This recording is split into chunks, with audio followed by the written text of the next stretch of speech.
Dawn Helmrich is the Director of Research and Evaluation at United Way of Greater Milwaukee and Waukesha County. During her tenure, she has helped develop the Community Outcomes Project into a nationally recognized model and works directly with the community to ensure that funded programs are meeting their outcomes. Dawn works to see that nonprofits have the capacity to do quality program evaluation through national trainings and workshops across the country.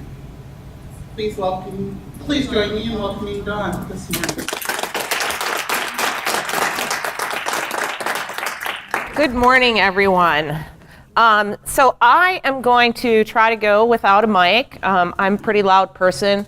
I spent all the way through college in theater, so I know how to project, and that is what I intend on doing. This is a pretty large room and a lot of people in it, so if you cannot hear me, you just tell me you can't hear me, and then I'll mic myself. But I would prefer not to, because I already have a mic on because I'm being video recorded, so having two would not be the ideal thing for me.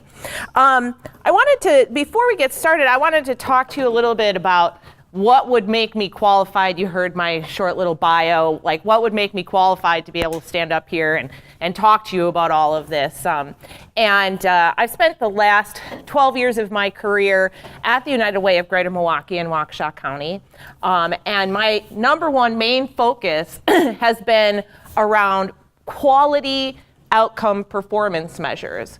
So looking at outcomes from the perspective of not only what does the funder want, but what is it that you can use in your programs to increase the quality of the programming that you're providing. Now, a lot of times people will say to me, well, Dawn, we already have awesome programs.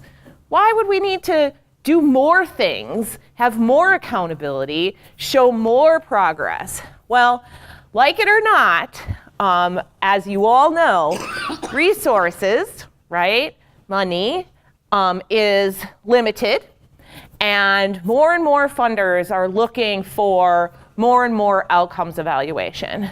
So the more information you get about this, and the better quality data you can collect, the more resources you'll be able to put into your program.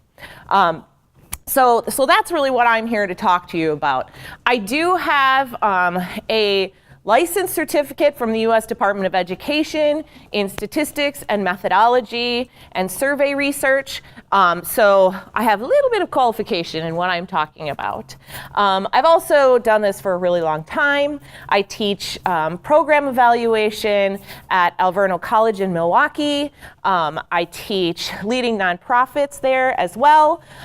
So I've been doing this for a while, and I hope you will find that I have a pretty good understanding of what it is that I'm talking about. All right, I don't know how to use technology, so if I get that wrong, that's, a completely different story. Okay, so our objectives today is that we are going to define what outcomes are, because sometimes that language can be a little tricky. There's lots of different words that people use, and things get intertwined, and sometimes it's confusing to know what outcomes actually are and what they mean. We're going to learn about evaluation strategies. We're going to understand how outcomes and evaluation can positively impact nonprofits, because a lot of times people come into this situation, this training atmosphere, sort of with this fear of well, if I don't do it right, I'm going to get in trouble. And so we're going to talk more about impactful outcomes measurement. And then we're going to talk about the understanding of the importance of accountability. I just talked a little bit about how resources are scarce. We're going to go into that a little bit more. We're going to review how to start an outcomes process. And we're going to understand the importance of data dissemination. And then you all get a little extra added bonus, because Denise was kind enough to come out to another training that I was doing. And she said, well, can you tack on a little bit extra onto this training and talk about logic models a little more in depth? And so you're going to get a little bit on logic models. Lucky you. And you're going to find that I am a complete and total dork. I love logic models. They're like my favorite thing in the world, which just makes me a really strange individual. But they're a lot of fun, and I'm going to show you how much fun they can be, I promise. So why did we start evaluating programs? Well, that began, I told you, technology, not good. It began in the mid to late 60s when we had this thing called the War on Poverty.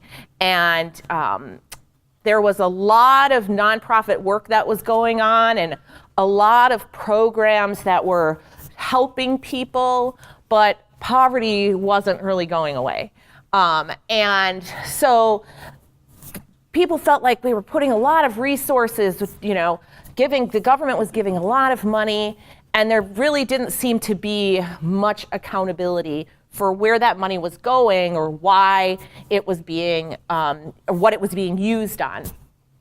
So the response was this increased pressure on nonprofits to have accountability for what the effectiveness of their programming was. And that's sort of how this whole idea of outcomes methodology was birthed. So what is an outcome? So this is the exact definition of what an outcome is. It is the benefit or changes for individuals. So that's really important. It's the benefit or change in an individual during or after participating in the program. So some of you have probably heard this definition before. Some of you may have a pretty good understanding of what outcomes are. But what trips people up is that outcomes are about the person. They're about the individual that's participating in your program. And how has that individual changed, either in behavior, attitude, belief, knowledge, or skill? And that's really important because sometimes people get indicators outcomes confused with goals or strategies or things of that nature inside their program. And that's what an outcome is. It's are you different from when you came into the program to begin with? And we'll talk much more in depth about that. So why do we have to measure outcomes? Well, the first reason would be program quality. I know that there are a lot of times when program quality seems like, well, we're doing a great job. We're doing the best that we can. And I always talk about how when I get, because United Way funds about 220 programs, and when I get all of the data in from my United Way, and I look at all of the results of all of the programs, I care a lot about the 85% of individuals that are doing really well in your program. I think that's great. It meets a high expectation. It's really, really important, right? But I also care about the 15% that didn't achieve that outcome. Because that means that 15% of those individuals, maybe not because of anything that you did, but they're not feeling as though they're benefiting as much as they could. And that's an important number. We want to know the difference that we're making in people's lives. I can imagine that every single person sitting in this room, you work in nonprofit for one reason, and that is to change the lives of people that you are serving. We don't work in nonprofit to make $1 million. We work in nonprofit because we care about people, we care about the individuals we're serving, we want to see something better for them. And so that's really important. That program quality piece is essential. And I have 1,000 examples of where I've seen programs change the quality of their programming based on the results that they received. So you're going to hear me talk a lot about examples of different programs, because I think that I can stand up here and talk all day long, and I can show you PowerPoint slides, and I can give you all of the technical aspects. But one of the most important things to learning is knowing and understanding real life circumstances and situations. So I'm going to tell you about a program that did just this. It improved their quality. So this was a program that was funded when I started working at United Way. And over the course of many years, probably 10 years, their program results had slowly gone down. Nothing drastic, nothing major. They started at a 95% achievement rate for their young people. It was an after-school program. But they slowly started to see it go from 95 to 94 to about 87%. And they called me up one day and they said, Dawn, I don't understand what's going on. Like this, we keep going, our numbers keep going down. We're still above that benchmark, but it just doesn't make any sense. Like it doesn't make any sense why our program or why our clients, our numbers keep going down.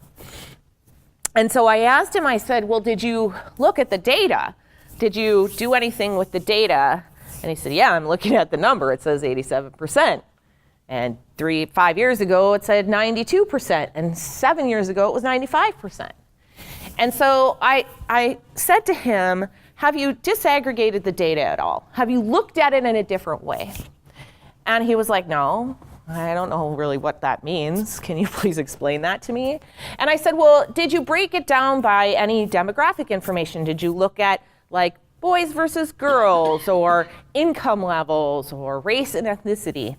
And so he said, okay, I'll go back and I'll look at that data and I'll see what I can come up with. And this is what he found. Their program is on the south side of Milwaukee. And the south side of Milwaukee used to be a very German-Polish neighborhood. And over the course of the last 10 years, that neighborhood has changed in demographic and is about 50% Latina. So they broke down their numbers of achieved by demographic, by race and ethnicity. And they found that their Caucasian population was scoring 98 to 100% achievement. Their Latino population, about 72 to 75. So if you average out those numbers, they end up somewhere around 87%. But their curriculum that they were using had remained the same. Didn't change at all throughout the course of the past 10 years. And it wasn't relevant to all of their population. So that's what I'm talking about by increasing the quality of your programming. While the numbers were still high, they weren't hitting a certain population. And I'll tell you what, they changed their curriculum, they made it more culturally friendly to that population, and their numbers went right back up, and even higher than what they were before. That shows me that there is a potential for quality improvement. And that's what I care about. I care about program quality. Now, there are other reasons that you should measure outcomes. One being that outcomes help the program with marketing. I will never forget, we've done a lot of work, a lot of these kind of trainings with our programs out in Milwaukee. It can be a cultural shift inside your organization to kind of understand the importance and relevance of data, to use that data to not just report it back to the funder, but to really incorporate it into your work that you do. And I remember I walked into the office of Big Brothers Big Sisters after about 6 years of doing this work, and on their door they had a ceiling to floor poster, and it said, "This is why you should be a mentor." And it gave the statistics of every outcome that they had. And I thought, they get it. They get it. They use it as a marketing tool. They were able to get people to come into their door because if I'm going to be a big brother or big sister, I sure want to know that I'm impacting that kid's education. I want to know that I'm impacting that kid's social emotional behavior. I want to know that what I'm doing is going to be up on that door. So that's really important. It helps organizations with fundraising.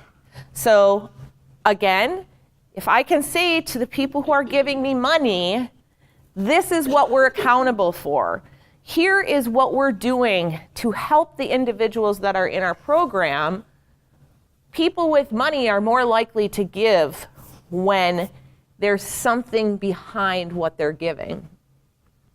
It helps recruit clients. I mean, people want to know, like, what am I doing? Where did I put my water? Is this my water? What am I doing? What is that program doing that's going to help me? Outcomes help recruit volunteers. I want to volunteer somewhere where I know I'm making an impact. I don't want to just walk in somewhere and not have any understanding of what that program does. It helps board members to understand value.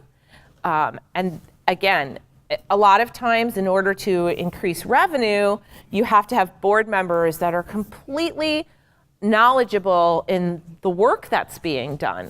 And if you have solid, grounded outcomes that are achievable and measurable, the likelihood that your board members are going to know how to talk about the programs that you have in your organization are going to be much greater.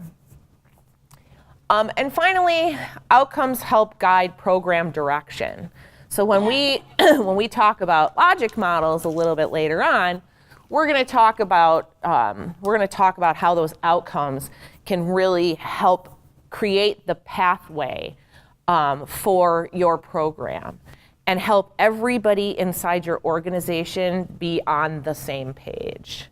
I cannot even tell you how many times I've given these trainings where I get midway through the training and someone raises their hand and they say, I don't think that half of our staff has any idea what I do. And I think that's common, especially when it comes to the holistic nature of your program or the holistic nature of your agency. Not everyone always knows what's going on, and this will help guide that program direction. So I'm going to talk a little bit about an outcomes makeover, because some of you may be sitting here, and maybe some of you have really great outcomes, I'm sure you do. But some of you may be sitting here thinking, well, what's wrong with what I'm measuring right now? And there isn't necessarily anything wrong with what you're measuring right now. This is a macro level training. This is just to kind of give you a deep dive into outcomes from a 30,000 foot level. But we're going to talk about, if you really, really look at what it is you're measuring and how you're measuring it, is it everything that you want it to be? And if it's not, how do you make that over? How do you do an outcomes transformation? So I'm just giving you some examples here. So an outcomes makeover goes from what outputs are to what outcomes are. So an output is the number of individuals that you have coming to your program. So for instance, in education, we serve 350 kids in an after-school program. For income, we provided 500 bags of food. For health, we provided 150 hours of clinical service. So outputs are really important. Sometimes what happens when you get an outcomes training is that people put outputs on the back burner. They're like, yeah, you don't measure outputs. There's something that just sort of goes over on this side.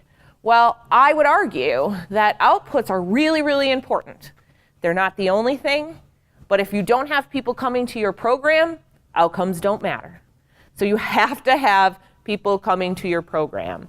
So an output is a really great thing.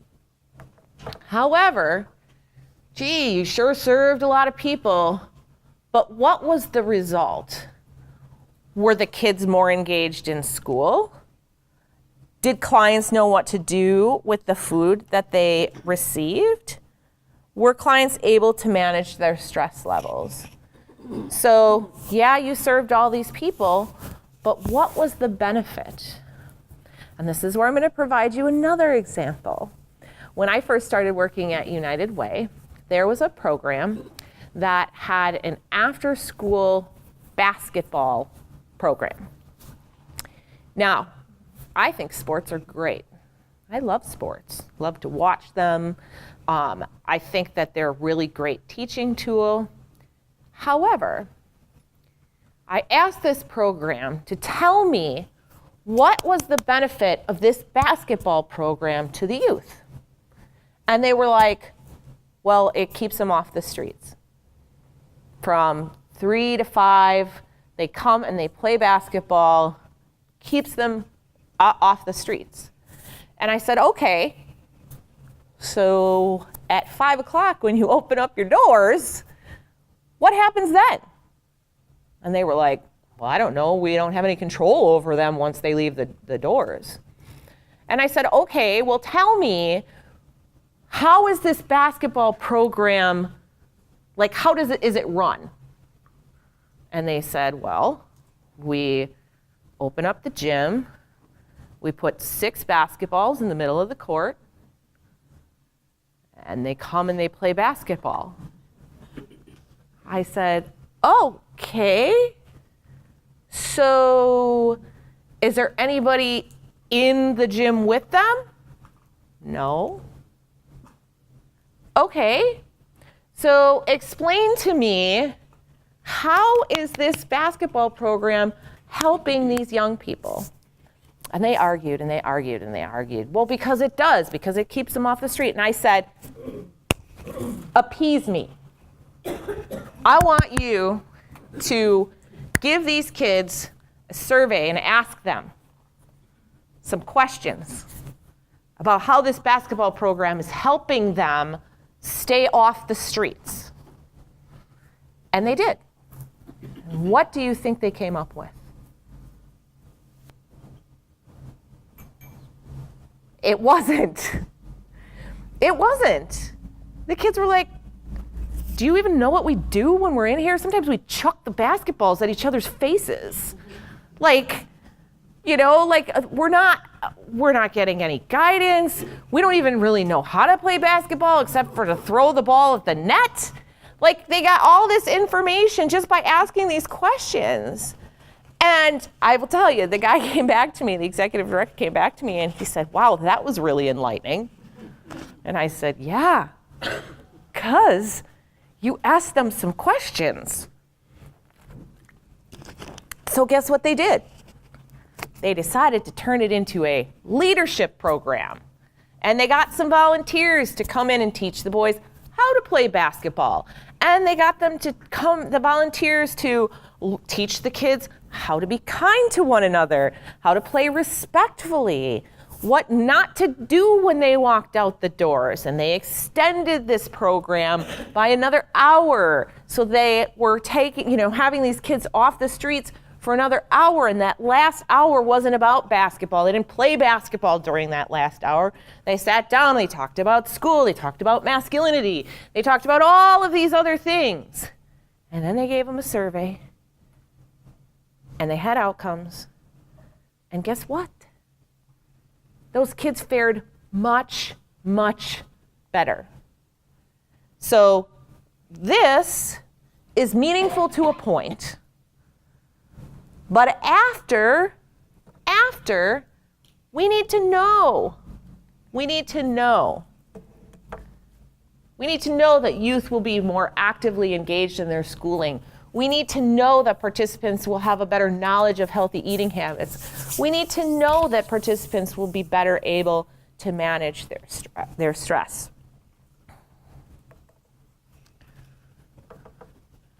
So I'm going to talk a little bit about taking the data to a new level, because I know that there are people in this room that, I think somebody had walked in and said, is this like the outcomes training I took? Yes, that was you. No, that's fine. Is this like the outcomes training I did like 5 years ago? And, I didn't know how to answer that question, but I think, some people have had a base knowledge of outcomes already. And so I just wanted to talk about this a little bit. What we do in Milwaukee is that we have a little bit of a different model, where all of our programs in one particular issue area, they measure the same set of outcomes and indicators using the same measurement tool. And that measurement tool has demographics included in it. And that is how that one organization was able to break down their outcomes by demographic, is because with their survey, they have a demographic page. That demographic page matches up to that survey. And so they're able to look at all the individuals that took that survey, what their demographics were, and break them down by those indicators. So I highly recommend, if you have the opportunity to collect demographic information with your outcomes information, that it can be really rich when looking at the data. I've had people, before we sort of switched to this model, say to me, I don't really know anything about the clients that I'm serving and who's doing what. Like, I have no idea who's actually achieving those outcomes. I don't know whether it's the girls or the boys. And that's usually the most common. That's usually the most common demographic question that helps people to understand their programming. Because I will tell you, and you probably all know this already, when it comes to youth development programs, we're at about a 70-30 split for girls versus boys. There's a lot more girls that do after-school programming than there are boys. And we need to be really conscious of that. Well, actually, it isn't just youth, though. Like, the whole landscape of nonprofit and social services, there are far more women than there are men. But I'm thinking in the spectrum of youth development, because that happens to be an area that I know a little bit more about. I'm a total macro level person, so I know very, very little about a whole lot of things. But youth development happens to be one that I know a little bit more about than everything else. So when we split out indicators between males and females, it's really important for programs to understand whether their programs are benefiting both of those gender binaries. And we take careful consideration. We ask questions about transgender and other gender identities as well. We have a very, very small percentage of individuals that choose a different gender identity than he and she, but I think that we can't leave that population out. So when I'm talking about that gender binary, I'm not forgetting about the people who choose a different gender than he or she.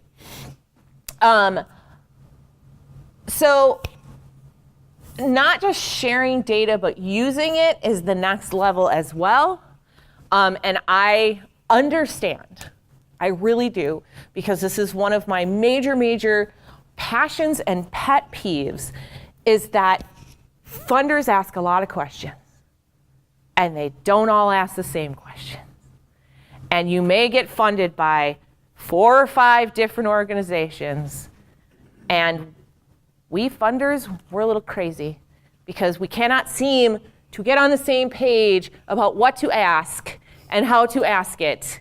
And so you get reporting fatigue, because you gotta report here, and then you gotta report here, and then you gotta make your demographics fit here and fit over here, and you gotta give outcomes here and outcomes over here.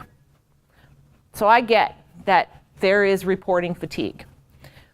However, I say this because I know it to be true.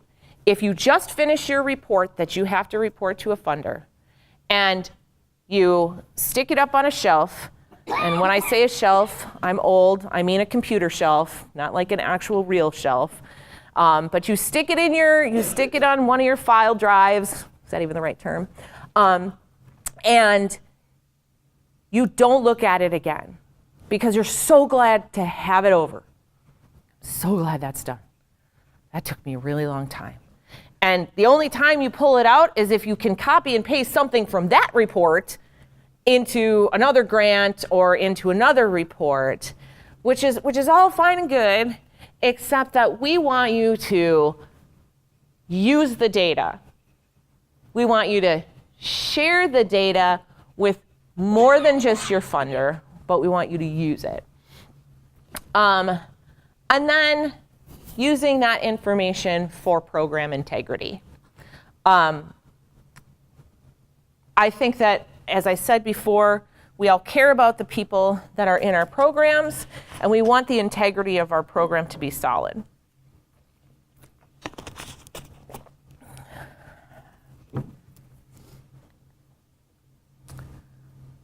So, before I go into why the shift, does anybody have any questions regarding outputs and outcomes and sort of what the definition of those are and what they look like? Scan, scan, scan. Nope. Okay. So why the shifts? Why is it important that we sort of make this mind shift, this agency shift, this program shift into meaningful outcomes measurement? First of all, programs wanting to see improvement in programming, donors wanting to see change happen as a result of their giving, and funders wanting accountability and quality programming. So no matter what your mind shift is, no matter how you think about data in your organization, we, the funder, are always going to be there. And we are always going to want something from you. And we want to make sure that you're giving us what you want, but also having the ability to use the information that we're asking you to collect to look at your program as a whole. So that's really important. These are just some more examples, and you'll see that happen a lot in my PowerPoint where you'll be like, I swear I just saw her put something up like this.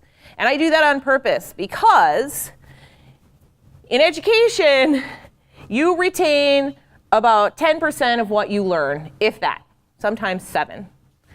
So if you hear it more than once throughout the course of this presentation, you up your chances of retaining it a little bit more and a little bit more and a little bit more.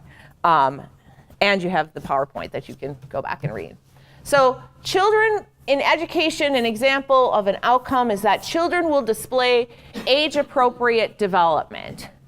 And then people say to me, what does that mean? So here's the deal. An outcome is just an outcome. An outcome is the change in attitude, belief, behavior, knowledge, or skill of an individual. But you have to have a way to measure that. So there's got to be a way to measure that children will display age-appropriate development. And when we get a little bit further into the PowerPoint, we're going to talk about indicators, because that's what you use to measure this outcome right here.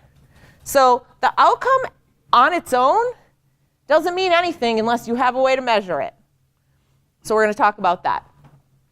Upon leaving the shelter, participants will have identified or established an improved housing condition.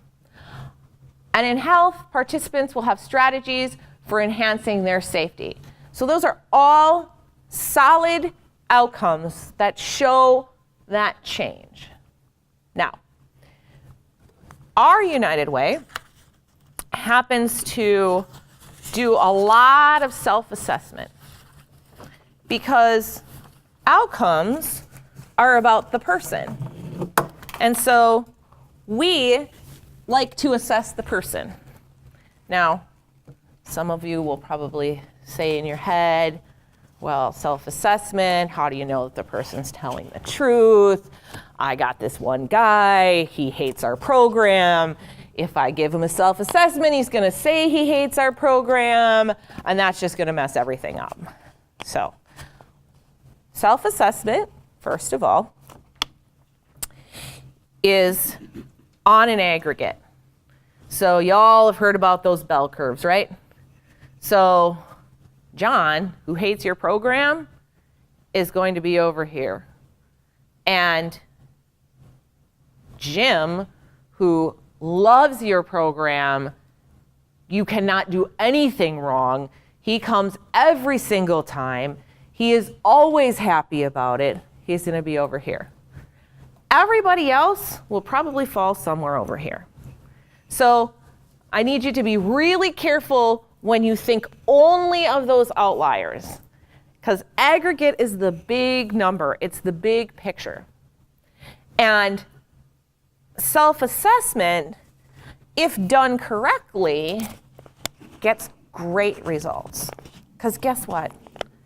People, for the most part, are more than happy to tell you when you're doing bad and when you're doing good. They really are. Self-assessments when it comes to outcomes measurements are not satisfaction surveys. We are not asking people if they like our program. That's not the point. You can do that. You can ask people if they like the program. But I will tell you what makes me a little crazy is when a program has a satisfaction survey and they're asking a client, how much did you like our program? A lot? Very, very much? It was the best thing on the planet? And you don't give them an option to say, not at all. And I have watched that happen over and over and over again. And I'm like, well, then everyone in your program is going to be satisfied if those are the only options you give them. And sometimes people are not satisfied. They're just not. Sometimes that's because of you, and lots of times it's not. Lots of times it's just because that's a person that is just never going to be satisfied. But you don't know if you're asking how fantastic you are all the time. So satisfaction surveys, you might use them, and they might be great to get information about whether your program's good or not good, but those are not outcome surveys. Those are not giving you information about whether an individual is benefiting from your program. Now, you may think in your head, well, yeah, it is, Dawn. If they like us, they're benefiting. Not true. Not true. I will tell you, you can have a person who comes to a drug and alcohol clinic and they love it there. They love every person in the room. They love being there because it stops them from drinking for the 2 hours that they're in that program, and then they walk right out the door and they go and they drink. So if you ask them, do you like my program? They're gonna say, heck yeah, I do. But if you ask them, when is the last time you had a drink? Have you been alcohol-free for the past 30 days? They're not gonna be able to answer that question in a positive way if they walk out the door and they go get a drink. So be very careful between someone liking you and the program that you are in, or that they are in, and benefiting from what that means to be in that program.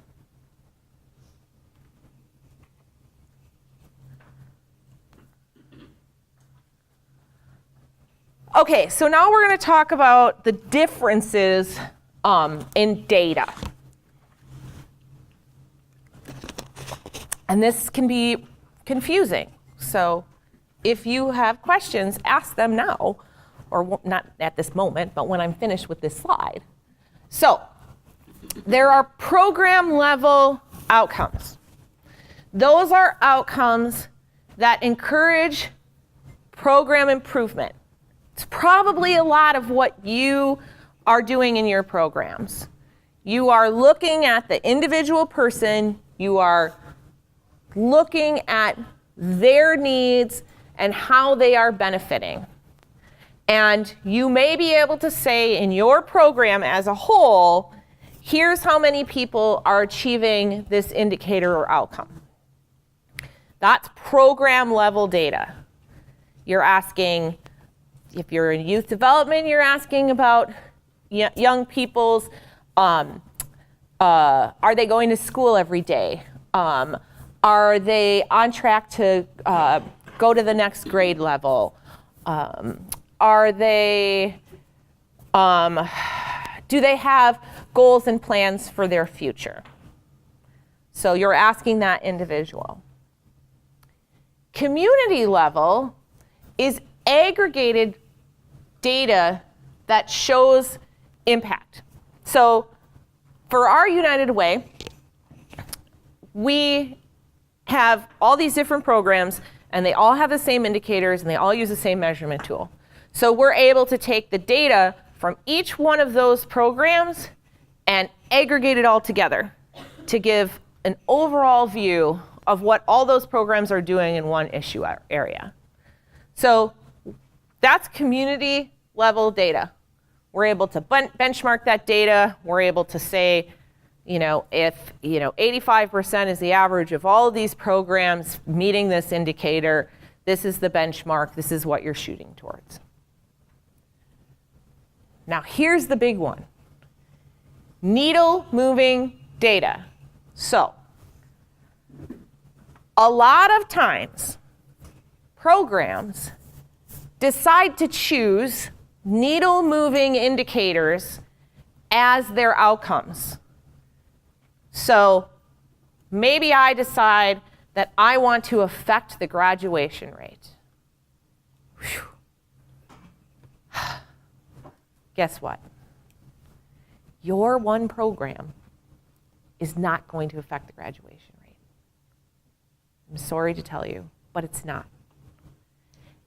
It can't, unless your program serves all the kiddos in a particular district that are seniors in high school, or you have a 3-year funding cycle, right?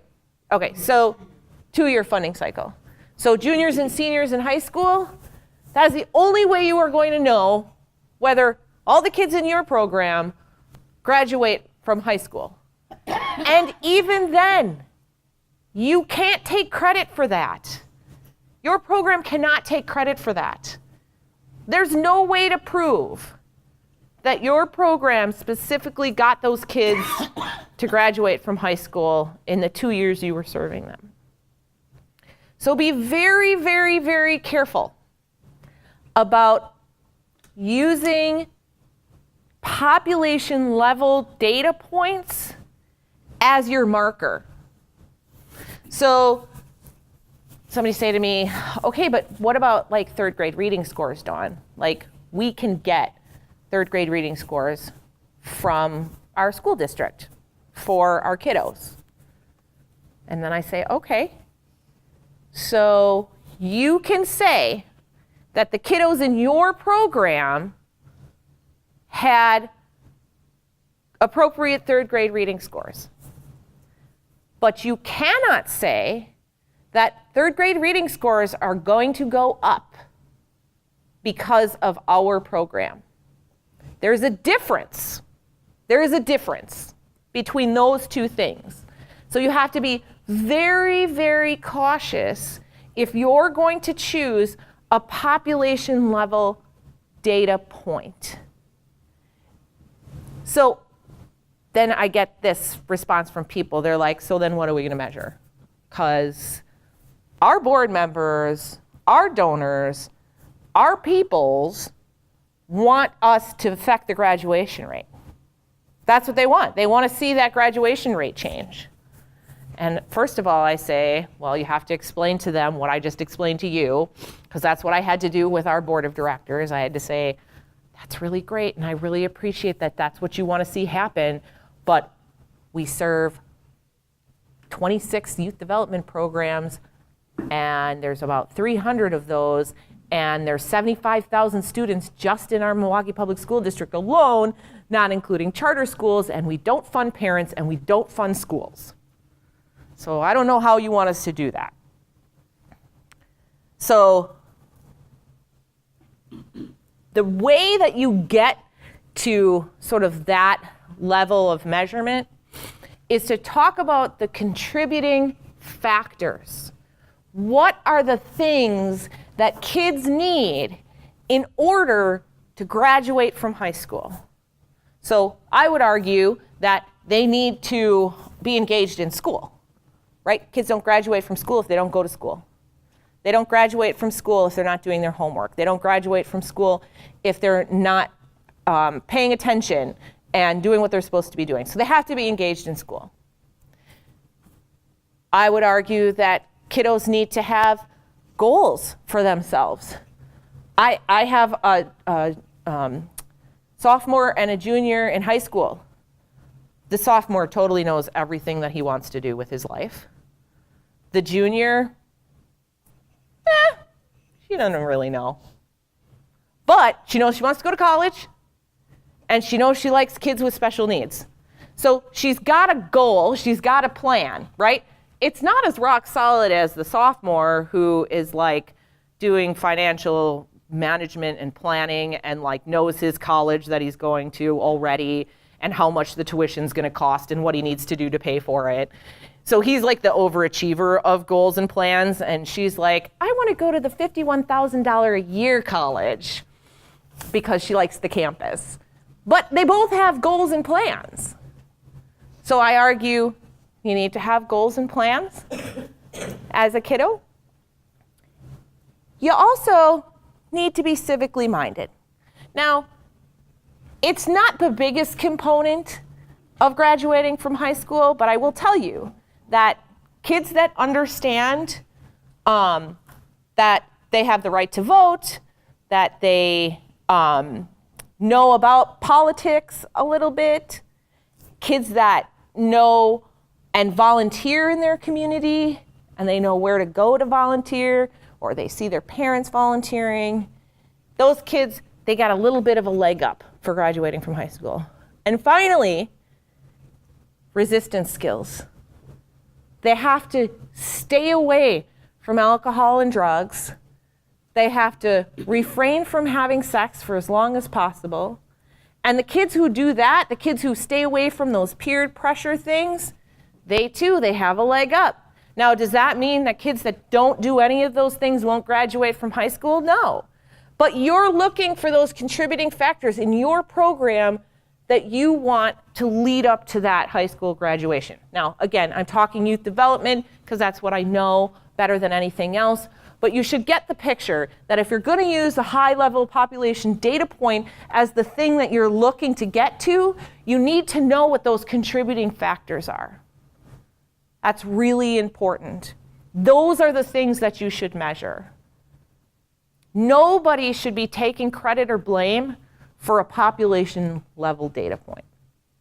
Now, I say all of that to say that if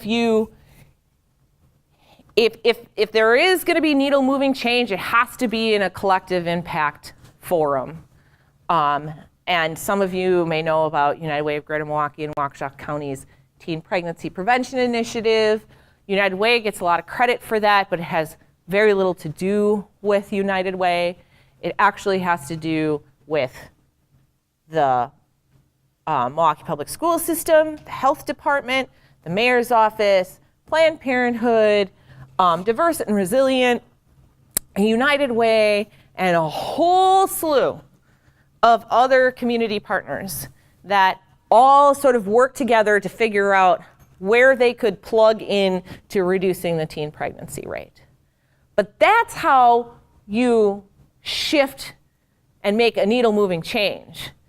It's not just one program or one entity. It has to be a community collective-wide thing. Okay, so what's the use? Well, I'm far behind in my own PowerPoint. Here we go. Well, for programmatic level, the initial level, the use is specific to the program activities. It's specific to what your program is doing and the impact that your program is making on the individual clients that you're serving. And that's really important. For community outcomes, it's often self-assessment of multiple individuals across multiple programs that gives a broader view. It's a lot easier for us to put information in our marketing material when we can take an aggregated number in a particular issue area and say that this is the number of all of the individuals that receive services underneath intimate partner violence. And then community level, it's collective impact. It's many partners working together. So they all have their uses. But I would argue that it starts from a programmatic standpoint. You cannot just jump to these like big high level data points. You have to have a good foundation of what programmatic outcomes are first in order to be able to move on to the next level.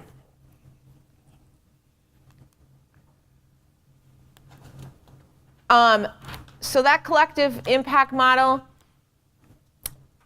I'm just going to quickly run through that. For that, there needs to be a common agenda, and I pretty much talked about this. A shared measurement. Our measurement was reducing teen pregnancy for girls between the ages of 15 and 17. Mutually reinforcing activities, so having a joint plan of action, being able to have everybody be on the same page, which is really, really difficult when you have all kinds of different players. Continuous communication, and the reason we get all the credit is because we're the backbone support of that initiative, which just basically means we facilitate all the different subcommittees and conversations that go on.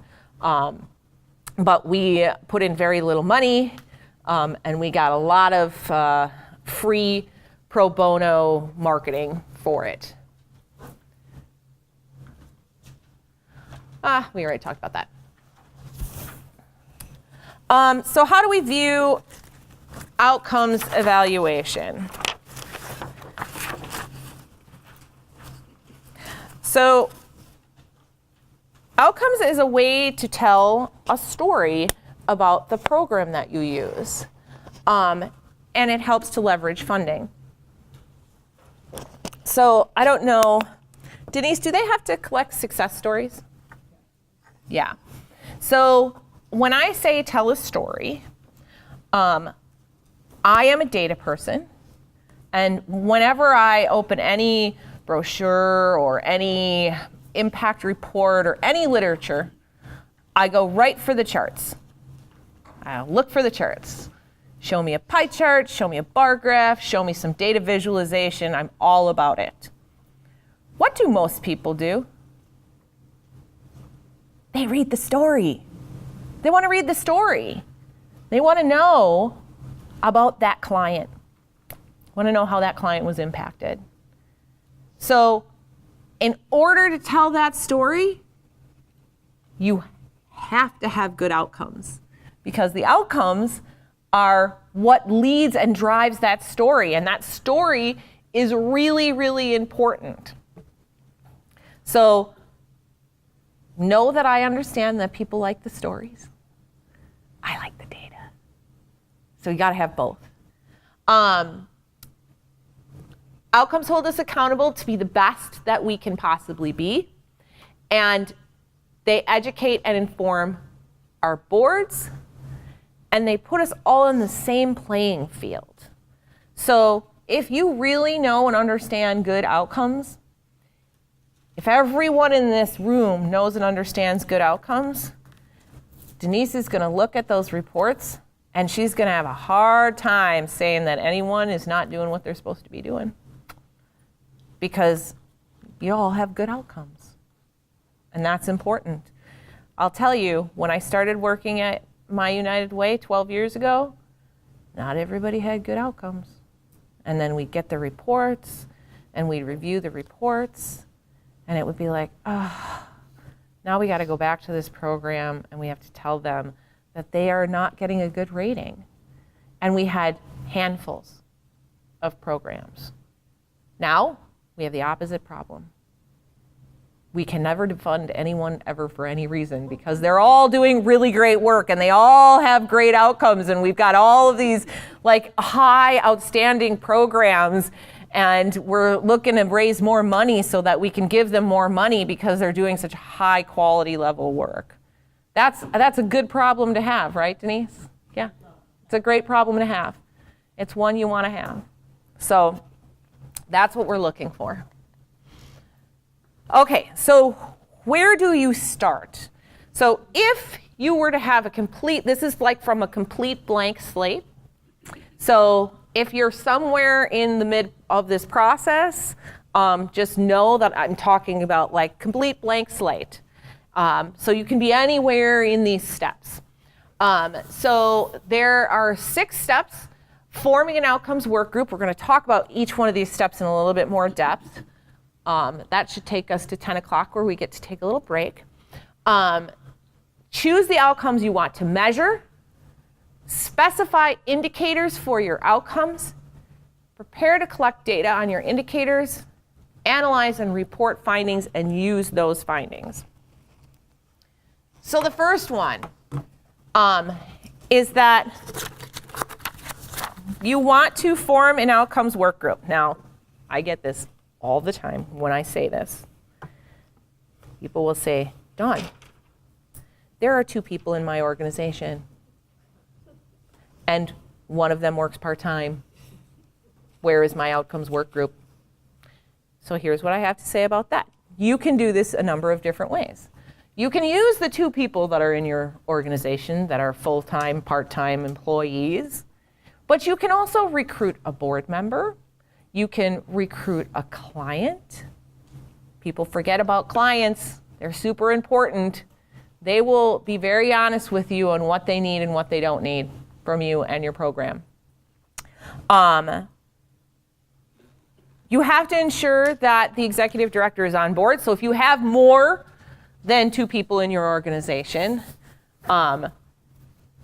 it is important that the executive director does not poo-poo this, because if you go through all this work and then you take this information to the executive director and you say, here's what we've done, here's what we should measure, and that executive director goes, no, don't think so. They will be heartbreaking.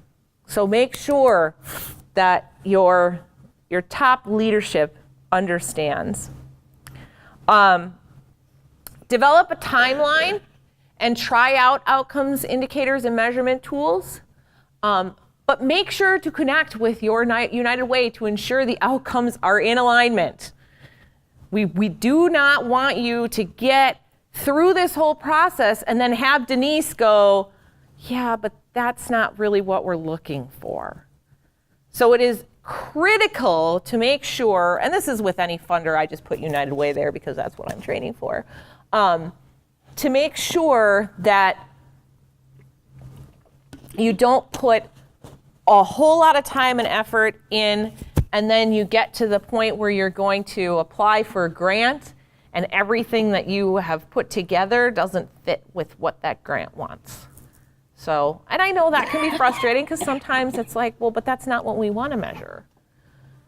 Well, that's what is going to get you the resources that you need, and so you need to find a way to do that effectively without mission drift.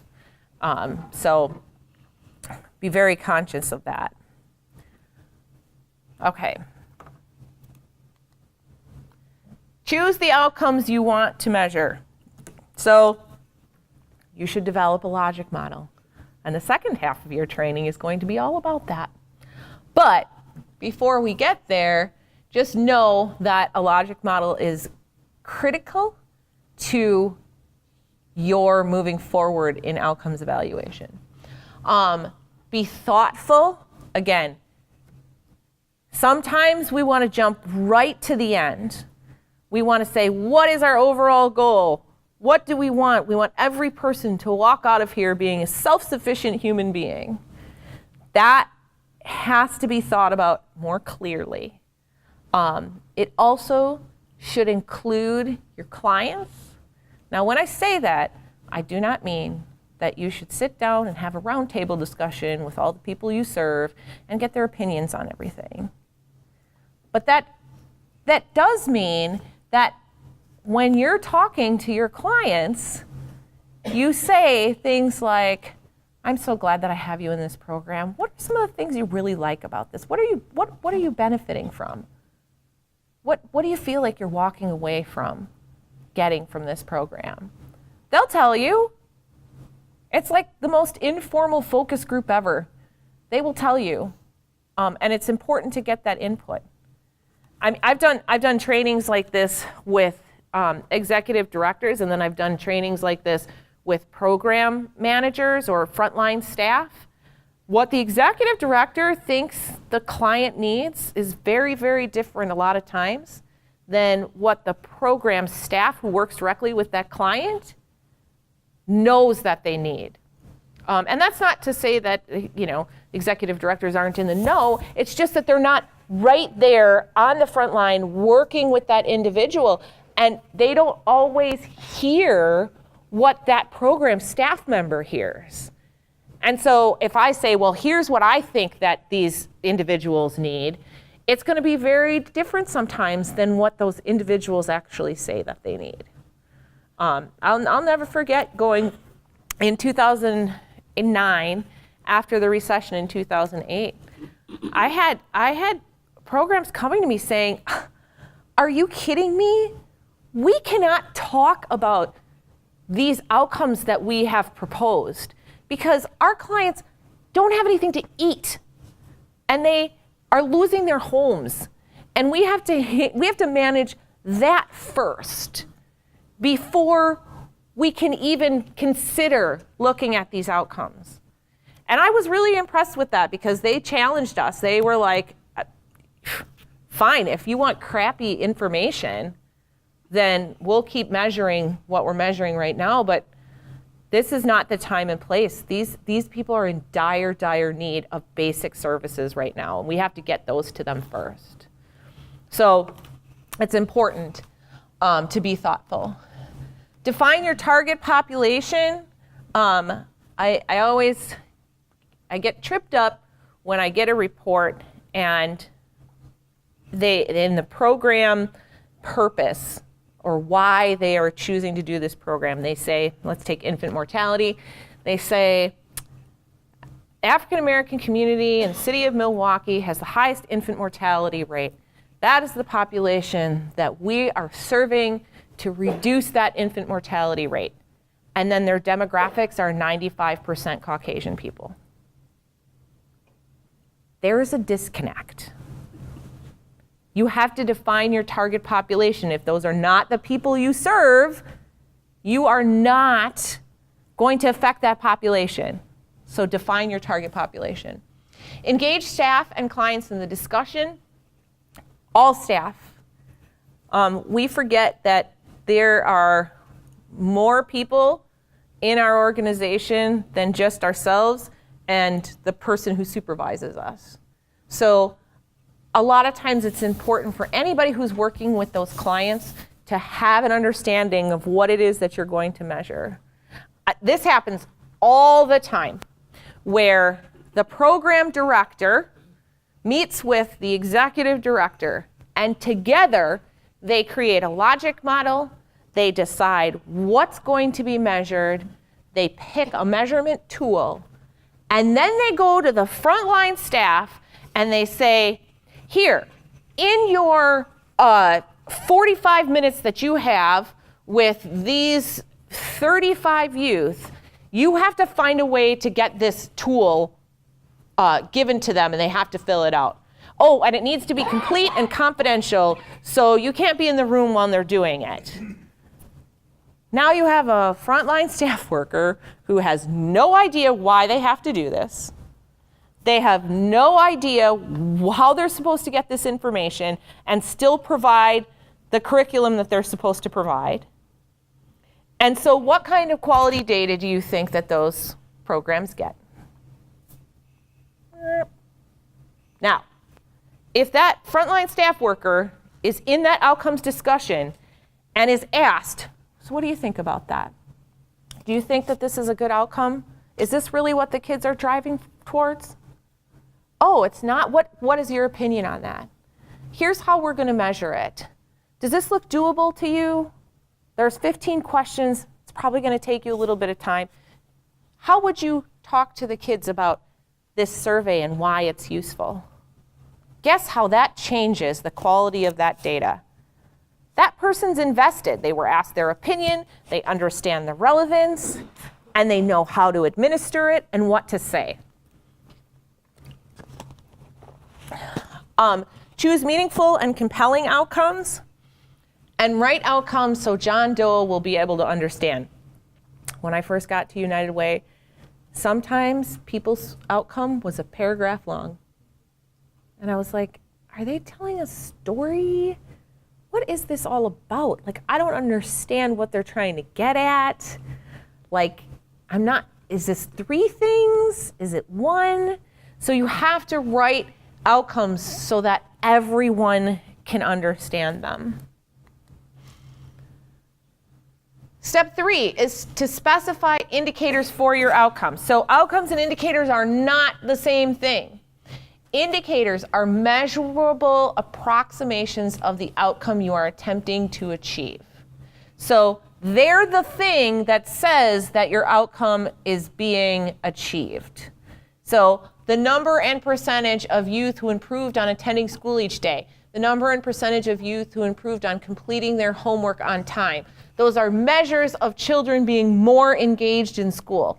So you have to figure out what those indicators are that are going to be able to show that your outcome is being achieved. Does that make sense? Okay. Prepare to collect data on your indicators. There's too much up on this slide. So identifying data sources for your indicators. So there's lots of different ways that you can go about identifying these data sources. Sometimes people use public records if you're looking at, if you're looking specifically at grades, or you're looking at like 3rd grade reading scores or whatever. You might have to go to the school that these kids are attending in order to get that information. Sometimes people require like a report card to be given to look at those types of things. For program participants, it's self-assessment. Like I said, that's basically what we do, is self-assessment. We have measurement tools. And those self-assessments might, so a lot of times people are like, well, how does a 2-year-old take a self-assessment? Well, obviously a 2-year-old doesn't take a self-assessment. But the self-assessment is then done, if it's early childhood education, by the teacher who's assessing those developmental milestones in a kiddo, seeing whether their fine motor skills are improving, whether their behavior is changing. So it's still self-assessment, it's just assessed by someone other than that individual. So parents, as in early childhood education, when the parent takes a survey on behalf of the child, so there are some programs that are like in-home support programs where the parent's working with the child, and the parent is assessing whether or not that child is making improvements. In designing data collection methods, I highly recommend that you don't reinvent the wheel. Designing surveys is a tricky business. And I'm telling you, I went to school for a long time to learn how to design surveys. They're not easy, and I I don't recommend that you create them yourself. There's lots of surveys available that don't cost any money that you can use for different purposes. And I'm sure that you all could probably come up with an issue area or a service where there isn't a survey available. But for the most part, there are surveys that are available that you can use to assess clients. Some of the problems I've seen with people creating their own surveys is double and triple barrel questions where you're asking two things in the same question that one could be true and one could be false, and then somebody doesn't know how to answer. I'm sure some of you have experienced where a client's taking a survey and they put a circle in the middle of two numbers.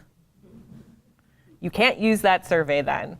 You have to throw that survey out. You cannot decide this person really meant this and not this. Unfortunately, you can't use that information because they have to circle one or the other. I'm sure you've all seen or taken yourself a survey where there is a neutral answer and you don't really want to take the survey, so you just circle neutral all the way down. That happens as well, but we're talking about aggregate. So be careful on what method you're using to collect your data. Be careful about designing those surveys yourself. We talked about the satisfaction surveys. Sometimes the scales can be really skewed because you're really trying to get your clients to say one thing over the other. So be conscious of that. You can use questionnaires, you can use interviews, you can use focus groups. There's all kinds of different ways to collect data. The problem is that a lot of times you need somebody who's experienced in being able to do focus groups and do interviews. Those are not easy things to do. And I know y'all don't have tons of money to go out and hire an external evaluator. So you have to be really conscious of how it is that don't make your life harder than it needs to be. The other thing with interviews and focus groups is that all that data then is qualitative data, and that qualitative data is hard to analyze. And there's all kinds of software products, and if you don't have somebody who's experienced in analyzing qualitative data, again, you're just sort of shooting a dart at a board and hoping you get the right thing. So things to think about, I think I just covered this. I stepped ahead of myself. Task 5 is analyzing your findings. So make it easy to tabulate your findings. We still have people who are using a pen and a piece of paper or a pencil and a piece of paper, and they're like, okay, this person said yes, this one said no, this one said yes, and the slash mark, that equals 5. Like, don't do that to yourself. There is plenty of programs out there. Even if it's an Excel spreadsheet, it's better than anything that, any paper pencil methodology. I know that you use EC Impact. There's other reporting software that you can use as well to collect that information, but just make sure you make it easy on yourself. Calculate the number and percentage of clients achieving the outcome. And then if you can disaggregate that data, look at that data differently. And finally, use your findings. Don't set the results on that proverbial shelf that we talked about. Share the results with your staff members. We've gotten to a point where most of our programs, after they're finished completing their year-end report, they have a debrief session with all of their staff members about what their data looks like, where they can make improvements, how they feel the data is benefiting their clients, so that everyone's on the same page, and not just the people who are directly involved with the client, but all staff members, because it's important for them to all know. And I'll tell you, I have to say, like, our receptionist at United Way loves when we include her in those conversations. She's the one who has to answer all the telephone calls. And when people are asking her questions about stuff, she wants to be in the know. And a lot of times she says, if it's a question that I can answer and I don't have to transfer this call over to somebody else, doesn't that make your life a lot easier? And it's true, it does. If she knows, those people at the front desk, they're super important. And sometimes we forget to include them in the conversation. So I think, Denise, if you're okay, because we have just a really small group exercise and then move on to other stuff, we'll let them take that 10-minute break right now, get up, stretch your legs, get some food, do what you need to do. Are there any specific questions that you might have? Denise said she's happy to answer any questions that are particular to United Way, her United Way. So if you have them, now is your chance, or anything we've talked about to this point, anything you're foggy on. Yes?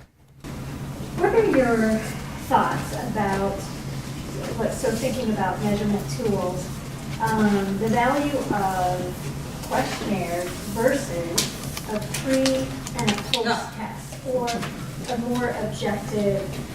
We do a lot with school districts and and we have tried, we usually do the questionnaire, like the self-assessment, right, from the kid. And pre and post is just a different animal to measure change. So, let me tell you a little bit about pre and post tests. And I'm gonna be real transparent about this. I don't like them. I don't either. I don't like them. Now, this is from a Dawn Helmrich standpoint. This does not necessarily reflect the beliefs and attitudes of all United Ways across the country. This is my disclaimer. So here's the problem with pre-post tests. You give out the pre-test to all the individuals that are in your program in the very beginning. And the only way that pre-post tests are valid and reliable is if you have a matching survey at the end to all your pre-test people in a post-test. And we all know that not everybody who starts out in the program ends in the program.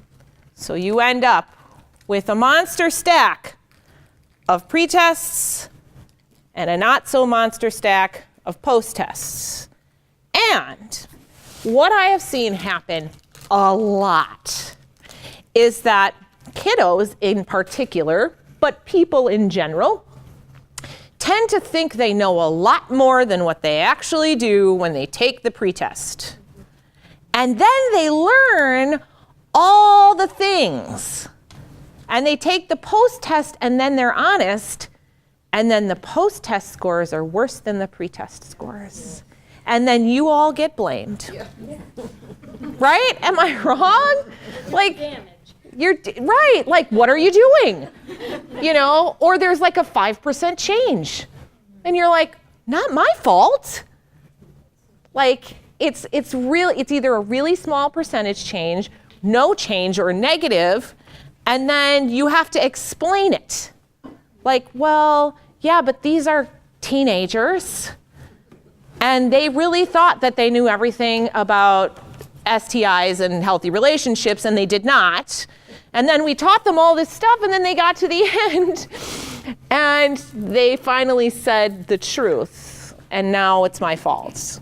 So I am not the biggest fan of pre-post tests. And it's funny because I get lots of arguments, especially from other people that I work with, that are like, yeah, Dawn, but we need to see the change between what happened in the beginning and what's happening in the end, which would be great if that was the reality of the pre-post testing, but it's not. It's not. So if what we're looking for is quality data, then post-test information can be much richer than pre-post test information. That's what I say. have that recorded? He just recorded it. It's recorded somewhere. Yes. Since your United Way also focuses on health, the one outcome that I thought is like in a blurry area that I was hoping to get your feedback on is one way that we measure engagement of our patients and leading to better health are if a patient schedules a recall visit. Because it finally shows that they're in a dental home or a medical home. But in reality, some might consider that, well, that's like recording a visit pretty much. That's not necessarily showing an outcome. But on the other hand, it's like, well, but it is showing that they're engaging in a medical or a dental home, which in reality is going to improve their health. And that's kind of like the start. If you were to say, if today you were to say you've got to start measuring, that would be the first thing we would use. I mean, do you have an opinion on that, or have you worked with other health organizations that have used that? Sure, I do have an opinion on that. Yeah. I have lots of strong opinions on things. So the act or activity of them going into a recall appointment indicates that they are belonging to a medical home. And belonging to a medical home is an outcome. Okay. So you have an indicator that says this is how we're measuring whether or not this individual is belonging to, has a medical home or a dental home. So as a short-term outcome, maybe not the only thing that you measure, but as a short-term outcome, I think that's a legit measurement. Okay.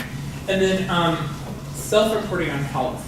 Yes. Do you find that to be adequate for measuring community impact? So what I would say is the thing I'm thinking about is like someone self-reporting that their diabetes is getting better because they now are linked to all certain facets of care, like a podiatrist, someone measuring their glucose, they're doing insulin, nutritious foods. But in reality, their blood sugar is just kind of maintaining or staying the same. It's not.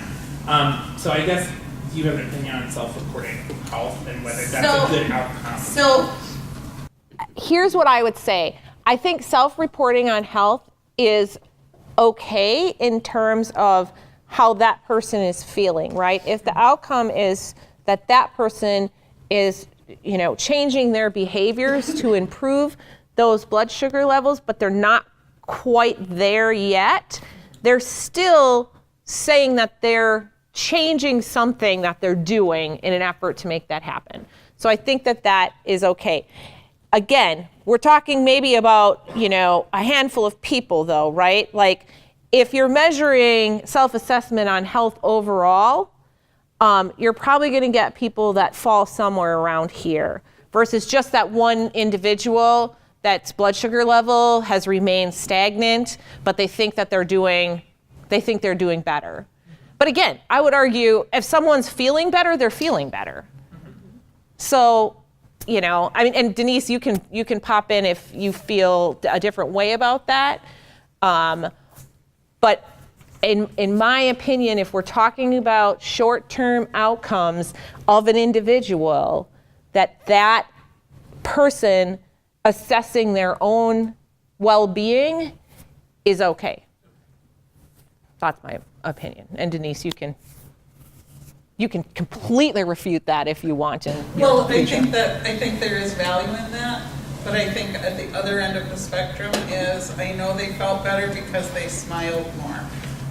You know what I mean? Yeah. Or I feel better because and I know that because I smile more. Or so I mean like you said, there's a place in the middle where that makes sense. Yeah. And I think that, you just have, I think it's going to be You have to know how to measure it. Yeah. It's going to be different for, Yeah. they do. Yeah. Other questions or concerns? I want to go back to your pre and post test. Yes. We've been part of a national model program for years Yes. on beginning alcohol and other drug Yes. awareness with elementary kids. Yeah. And we give the post test right after the session, so the kids are there. Yeah. They haven't left. Yeah. There hasn't been any other influence on them. Does that change your opinion? So, okay, so national models hate me because then I say things like this and then there's always an example. So here's my feeling about that. Remember what I said about retention? If there is a pre-post test that's done actually there in that time frame, that's okay because but again, they're gonna learn something, right? So your post-test is gonna be different than your pre-test because they're gonna gain some knowledge after. Ironically, it's not always better. Well, yes, it's not always better. Kids. Yes, they're not paying attention and think, but the likelihood on average is that they're going to do better.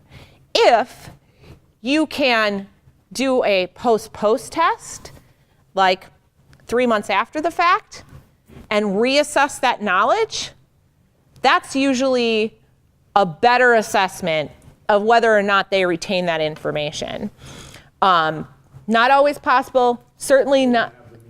That certainly may not have the means to do that, but you just asked my opinion on what I thought, and if I had a different opinion on pre-post testing. I struggle with, I think there's value in that sort of like having that captured audience and that pre-post test. But again, like you said, you know, are you still truly getting a assessment of what they actually are walking away with? But again, national models would refute me. It does not measure retainment. No, it doesn't. It just measures what they knew in that 45-minute span of time, or what they learned in that 45-minute span of time, or however long it was.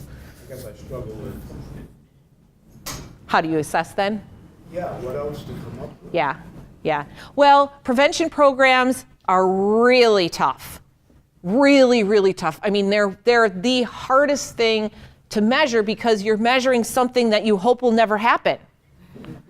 Right? Like that's what you're trying to get at, is how do you measure whether someone delays having sex? Like you're not going to ever know that. So they're really those one-time in the classroom prevention programs, while incredibly beneficial, are oftentimes one of the most difficult things to measure. I guess I would say that this is a 5-week program, so it's not just. Okay, that's It's not helpful. just one and done. That's good. I mean, there's different subject matter Sure. every session, Sure. but there is some overlap as well. And so I suppose once you look at that, or I know once we look at that, that we can really tell whether a kid had learned something or not. Yeah. And you asked the same exact questions in the pre as in the post? Yeah. Okay. It's a little longer length than I thought you were talking about, which is a little more helpful. And it's good that you have that captive audience. So, I wouldn't throw it out the window. And a lot of the national models, like they'll say to me, well, but this is what we're told we have to do. And I think our federal funder, who funds us just under $100,000 a year, would be very happy if we threw it out the window. I do not suggest you do that. As I said, Dawn Helmrich by herself speaking. Not always in the business of making funders happy. Disclaiming. Yeah. And that's, again, sometimes you're sort of in a position where you have to comply with what is required of you. So, any other questions that you can trip me up on? No, you didn't. Okay. Anybody else? Okay, so we are going to finish up this section first with just a small group, and I don't think it's going to be a small group. It's going to be sort of like with your neighbor, whoever's next to you. I want you to just take a few minutes and talk about different ways to collect data. Sort of what we were just talking about, I think, is part of this conversation.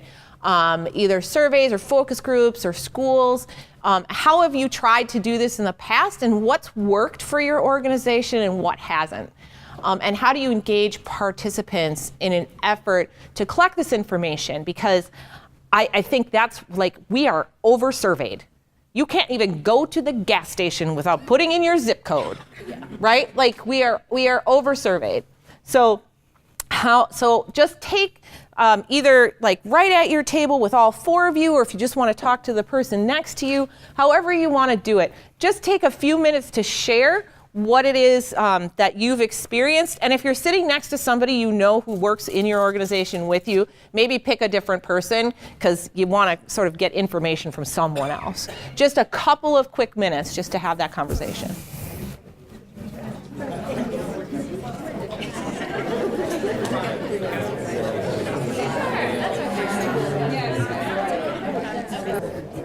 We're going to try to come back together.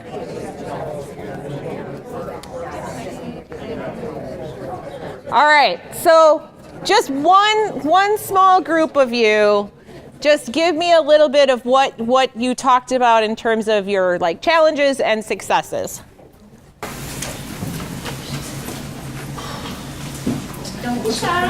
Well, we were talking about surveys and questionnaires here. Yeah. And just trying to get a feel for, number one, how they felt about them and kind of how they do them. Sure. Because we use that pretty heavily. Yeah. But I think we have good questions. Good. And I think that I think that the answers we get can give us insight into program effectiveness. That's an important piece, is if you're using your questionnaires to give you insight into program effectiveness. One of the things that Bob brought up when we talked to the surveys, how to measure a yes/no answer versus a scale. Yes. That's a really good point. Again, not a super big fan of yes/nos, because you're really not giving people the choice of whether they feel one way or another. It's pretty either I feel this way or I don't. I am a big fan of Likert scales, which are 4 or 5 points, depending upon whether you give people a neutral option. I tend to not give people a neutral option. Like, I want you to feel one way or the other, but you can feel kind of this way or kind of that way. So I appreciate the 4-point scales. I'm not a fan of 10-point scales. It's really hard to know what achieve means in a 10-point scale. Like, is it 5 and above? Is it 7 and above? And making that assessment on your own is difficult. But if you can say that we believe that someone has achieved this outcome if they answered somewhat or very much, that's different than saying 5 to 10, because somebody could be at a 5 and really not have achieved very much at all. So does that make sense? I feel like I just spoke a foreign language. No, that makes sense. It's really, again, the 4-point scales to me are the ones that you can really definitively say someone has actually made a change, either somewhat or very much in this program. So that's typically what we use. Be careful of the language too. Sometimes the language can be like a lot and very much. That's the same thing. Like, you have to make sure that there is a definitive distinction between the very least thing and the very most thing. So pay attention when you're looking at those scales. Yeah? I always think when you do like employment, Yeah. when you look at that scale, everybody thinks they do very well. Yeah. You know, so they're always going to err on the side. I've never had someone say, I'm just no good at this. Oh, You know, people generally try to please, and I always look at that neutral answer as I really just don't care. Yeah. That's Yeah. why I'm very cautious on that subjective, objective, how many choices you give somebody. Yeah, you got to be careful on how many choices that you give people. And it's interesting that you say that, because in most of the programs that I've seen where there's like the 4 choices, if people feel like they've gotten only a little bit out of what their program has done for them, they will say it. And, and then, that's when you get them back and you're like, what do you mean? You only got a little bit out of this. But if they feel that way, they will say it. Yes? So like when you're doing a survey or trying to track an outcome for an emergency type service, how do you differentiate that in a program where you're going to give ongoing services? So for an example, we might have someone that comes in that we're going to provide 1 month of rent assistance because the case manager has determined that that's all that the need is. They have financial needs to move forward after that. But somebody else might come into our program and need 6 to 8 months of case management plus rent subsidy here and there. So how do you, in a program where there's so many moving pieces, how do you track those differences and how can you do it in a service? Because if you like for utility assistance, they might not ever want to talk to us again once that need is met. But it did provide a very needed service. Yeah, so this is where it gets tricky, and this is sort of how, at my particular United Way, we sort of parceled out the difference. So somebody might call a program one thing that consists of many different things inside of it. And when we look at outcomes, we look at them via, like, what are we giving you money for? And you need an outcome for that. And so if you're getting money for this one-time rent assistance, you need an outcome for that, but you also need an outcome for the 6 to 8 month service. A lot of times what we do, and again, this is probably an offline conversation with Denise because I'm not sure how she feels about this, but we often tell our organizations to choose an eligibility requirement for being measured. So we don't make our programs measure every single person in the program. There's usually a sample size that we ask for, and that sample size has an eligibility. So if you're a program that, on average provides 6 to 8 months worth of service, your eligibility requirement is that that individual needs to be in the program for 6 months before they take that particular survey. So it's tricky. I think it's very circumstantial, and I would definitely check with Denise on exactly how she would like you to sort of tackle that. Does that make sense? Okay. Still gray. Helps a little. Okay. Okay, anybody else? Yes. We touched on just the challenge of getting surveys returned. Yes. And we didn't mention this, but one of the things in some of my programs is just, is it okay to use incentives, or is that? Yes, that's a really great question. That's a really great question, and I think that there's levels of incentives, right? Like, if you take this, I'll give you a $10 gas card, is probably going to get somebody to take it, right? But are you going to get somebody who's just going to circle all the numbers because you're giving them a $10 gas card? But like for youth programs, a lot of times what they'll do is they'll have like a pizza party at the end of the session and say, like, we're going to have a pizza party. First, you have to take this survey, and then once that you've taken the survey, then you can go get yourself a slice of pizza. That's a little easier incentive. It's, it can be framed a different way. I don't have a major objective to incentives, but I do say be very careful what those incentives are and how you propose them. Because people may think, well, I have to say all good things about this program in order to get that incentive. So it kind of depends upon what the program is, what you might offer as an incentive. Yes.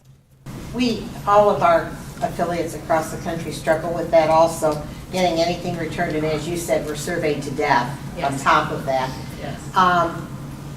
We are a youth serving organization, so we do what we call match support. Social workers would call it case management. And we're finding, as we want them to participate in surveys, that if we talk with them during our match support, oftentimes that survey is completed in a conversation. And in doing that, we actually get more information. Sure. So we've combined our match support, offering up the survey during that time. It takes a little longer, but we get results. This is new, we're trying it out, we're experiencing success, at least initial success. And as I said, we're actually, and the end result is we're getting more information than we did if we just sent the survey out. Yeah, and so this is where, again, these are all tricky and sometimes very circumstantial. We have like assessment and referral programs. Well, these assessment and referral programs, they're maybe on a conversation with someone for a total of 3 minutes to, a half an hour. And how do you assess whether, someone got what they needed? You can't get to the end of the conversation and say, now can I ask you a 5-question survey? It's uncomfortable and people don't feel good about that. But you can ask the questions intermittently throughout the conversation to find out if they know what their next step is.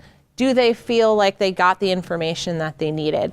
So I think there is a level of that. Again, being sure that you are recording the information that they're saying objectively and not skewing it towards getting better results than what is actually happening is the trickiest part of that. Because as much as we would all like to say that we're very objective, many things are subjective, as are self-assessments, right? They're subjective. In terms of, there are ways of getting surveys back. Mailing surveys is not the way to do it. I promise you, I know that sometimes it's like, well, that's the only way.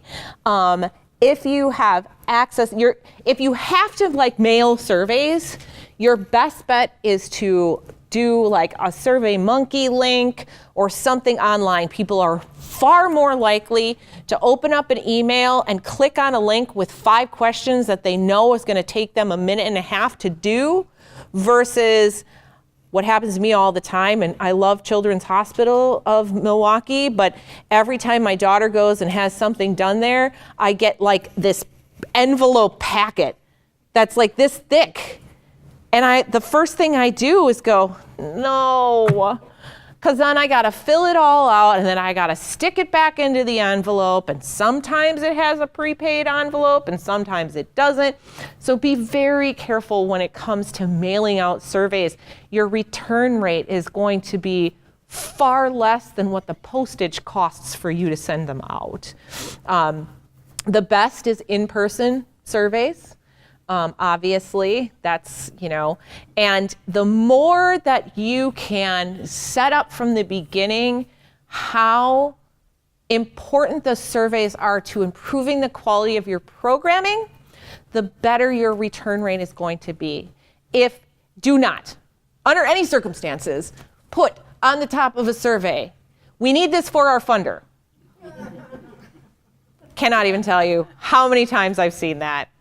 Or an introduction that says, our funder is asking us to collect this information, so please fill this out.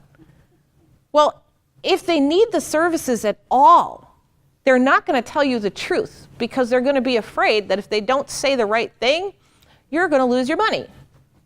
So if you propose that the survey is a tool that you all use to improve the quality of the services that you're providing to them, to give them the best that they can possibly get from you, they are far more likely to fill it out and to share with you what they truly think.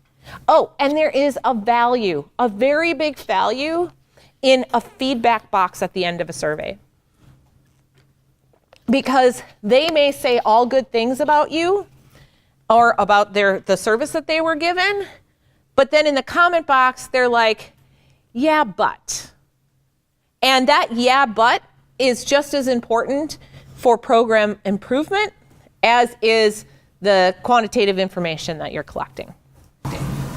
Yes, I think it's really important for that feedback, as you're saying, because in my program, it's really important for the people that I serve to know that if the service wasn't provided, then it's not helping them reach Yeah. the next level of whatever. 100%. And so it's really important, I always make them feel comfortable enough to say, you know, in this 5-question survey, answer honestly as best as you can. If you did not get the service that you needed today, please let us know why and how better we can. So I think Yeah, that's- there's value in that, because they may be having like a change in attitude, belief, behavior, knowledge, but they might have a suggestion on how you could do that better.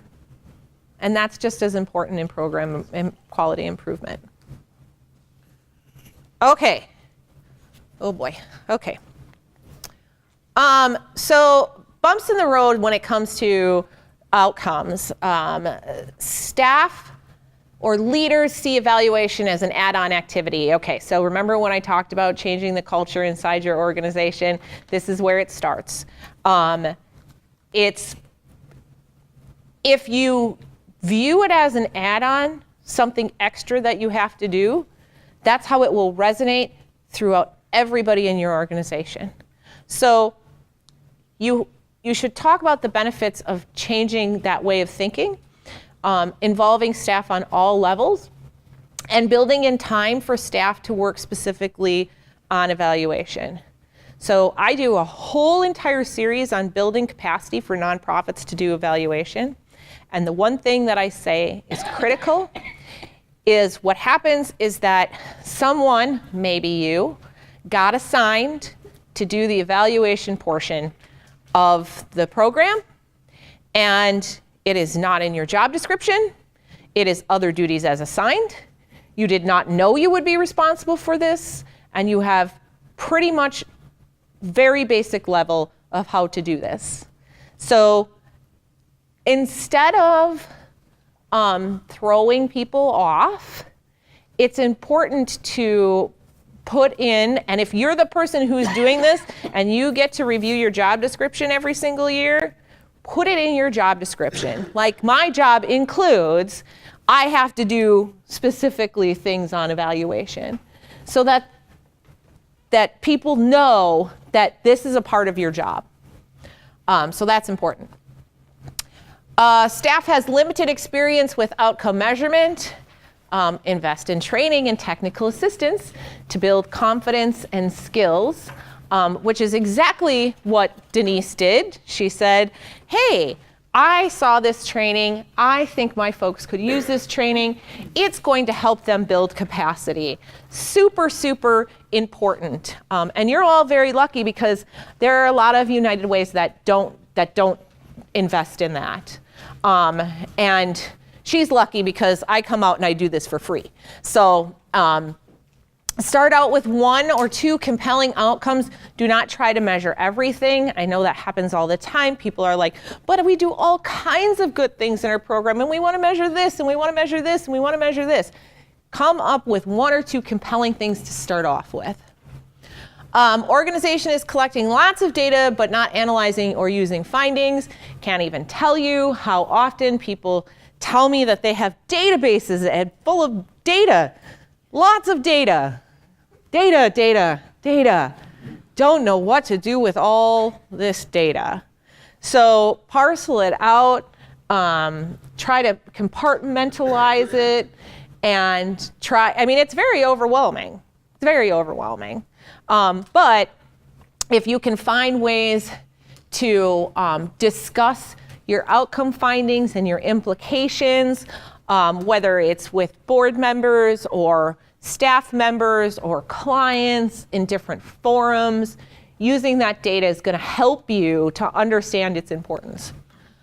All right, I already asked questions so far, so I'm skipping that.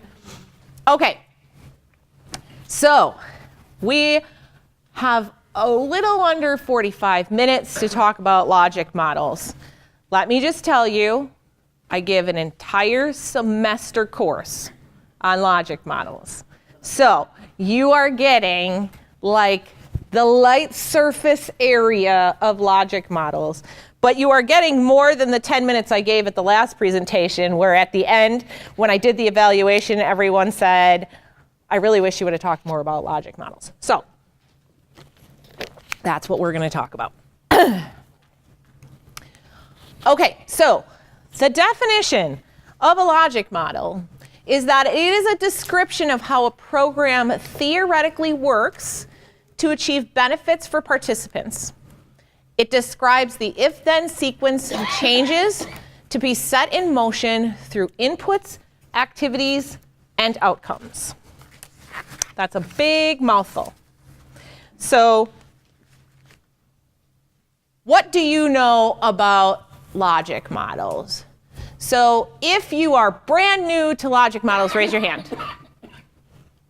Okay.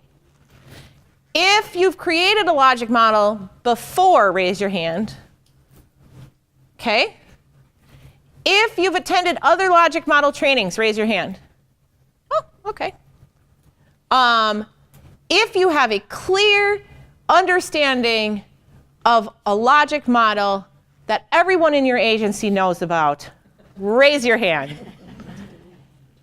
Really? That's pretty typical. I don't ever get anybody ever raise their hand on that one. Okay, so a logic model is a picture of how a program works. And it includes these 4 basic things. Inputs, which are the resources dedicated to or consumed by your program. So it's money, staff members, anything that you have to put into your program in order for it to work.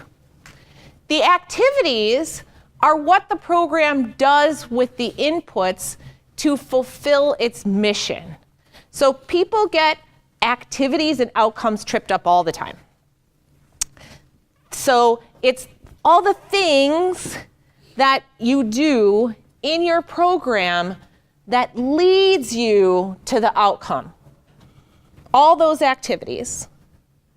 An output is the direct product of the program activity. So how many people, how many workshops, how many brochures do you hand out? How many of what you are providing in that activity is your output? And we already talked about an outcome, so you know it's the benefit to the participant that resulted from those program activities. So here's just an example of what that looks like. Staff, volunteers, facility, food, equipment. The activities, homework help, field trips, athletic activities. The outputs, how many homework sessions, how many projects, how many chat with coaches. And then you have your short term, your intermediate, and your long term. Sometimes they're, the intermediate is a medium term, depends upon how the logic model is framed out. So youth will be more engaged in school. If youth are more engaged in school, they'll graduate from high school. If they graduate from high school, they'll retain jobs and become self-sufficient. Now, here's the deal. Because every time somebody fills out a logic model, they're like, how am I supposed to know whether they get a job and become self-sufficient? You don't have to measure long-term outcomes. You benefit from the fact that somebody already did. Usually a large academic institution with a ton of money. You do not have the money to do a long-term research study that tells you this. That's why when I talk about contributing factors, we know those things that are true because of research that's been done that says, and I'm talking again about youth development, if kids are engaged in school, if they're civically minded, if they have resistance skills, if they have goals and plans for their future, someone did that study. And the research said that because all those things happened, they graduate from school. They go on to be self-sufficient adults. So you don't have to measure that. What you do have to measure are those short-term outcomes. So that's really important to understand because people can get really tripped up with those long-term outcomes. So logic models can be applied to anything. Small programs, a process, an agency, multi-component programs, an overall organization, a business. It does not matter. They can be applied to anything. Programs are also not linear, so logic models help to determine where the breakdown is. So I get this all the time. One of our organizations will call me up midway through the year, and they'll be like, Dawn, I just don't understand. Our outcomes is not going well. I don't get it. First question I ask, did you look at your logic model? What do you think their answer is? Nope. Okay, pull out your logic model, pull it up. Is there anything different on your logic model than what you're doing? Oh, we don't do that activity anymore.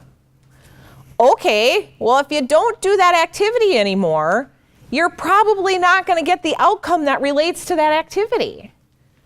That's probably where your problem is. Oh, so what activity do you do, and what outcome should you be measuring? So that's a really important piece. It helps figure out where the breakdown is. Logic models should be examined every year to make sure things are the same. Nothing bugs me more than at the end of the year when I ask our agencies to upload their logic model and their revision date is 1984. Not good. Not good. Review it. I'm being sarcastic, obviously. So review it every single year. When programs change, logic models change too. So if something is different, you're going to have to change and update your logic model. If you leave it the same, it's not going to work. And you all have an example of a blank logic model in your folder. That logic model template is our standard template that we use at our United Way, but logic models look different in all. I mean, sometimes they have circles and arrows and boxes, and this is really just the simplest format for a logic model that we use. So where are you going? How will you get there? What will show that you have arrived? So if you don't know where you're going, how are you going to know once you get there? That's what logic models do. They help you to figure that out. Many people say a logic model is a roadmap. I would agree to that. We do logic models in our head all the time, don't even know that that's what we're doing, and I'm going to give you an example of that in a few minutes. So what a logic model is not. It is not a theory. It is also not reality. This is what you want it to look like. This is what you want the outcome to be. You won't know the reality of that until you actually measure it to see if it's working. It's not an evaluation model or a method. Sometimes people think, oh, this is my evaluation plan. Nope, evaluation plan is something different. Logic model is a piece of an evaluation plan, but it is not an entire evaluation plan. It is a framework for describing the relationship between your investment in your program, the activities that you provide, and the results at the end of the day. It also provides a common approach for integrating planning, implementation, evaluation, and reporting. So when we do our reporting at our United Way, the logic model is the complete picture. And when they complete the report, everything should tie back to the logic model. So if they're completing the report and we look at the logic model and the logic model is vastly different than what's in the report, that's a red flag. That's a tool that you need to use. So why the hype? I love logic models. I think they're awesome. That's why the hype. It's a way for us to be accountable for these outcomes that we've been talking about for the first hour and a half that we sat here.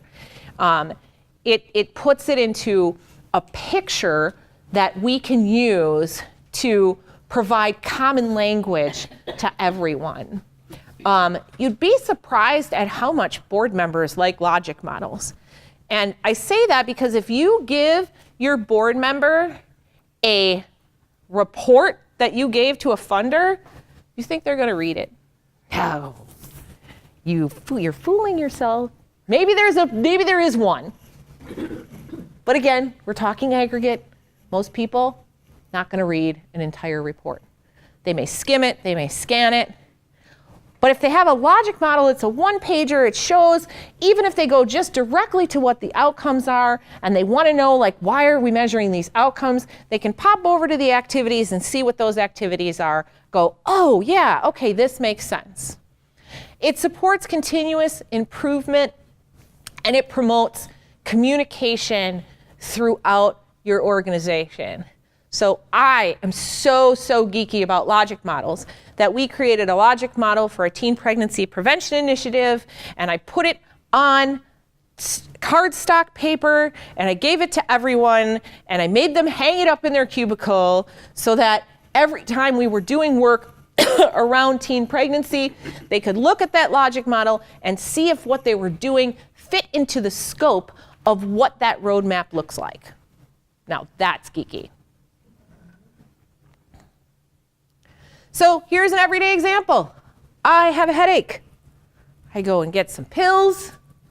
I take the pills, and I feel better. Logic model done. Yay. So like I said, they're a roadmap to guide you. They can be used in any situation. Logic models are a plan to lead you in the right direction.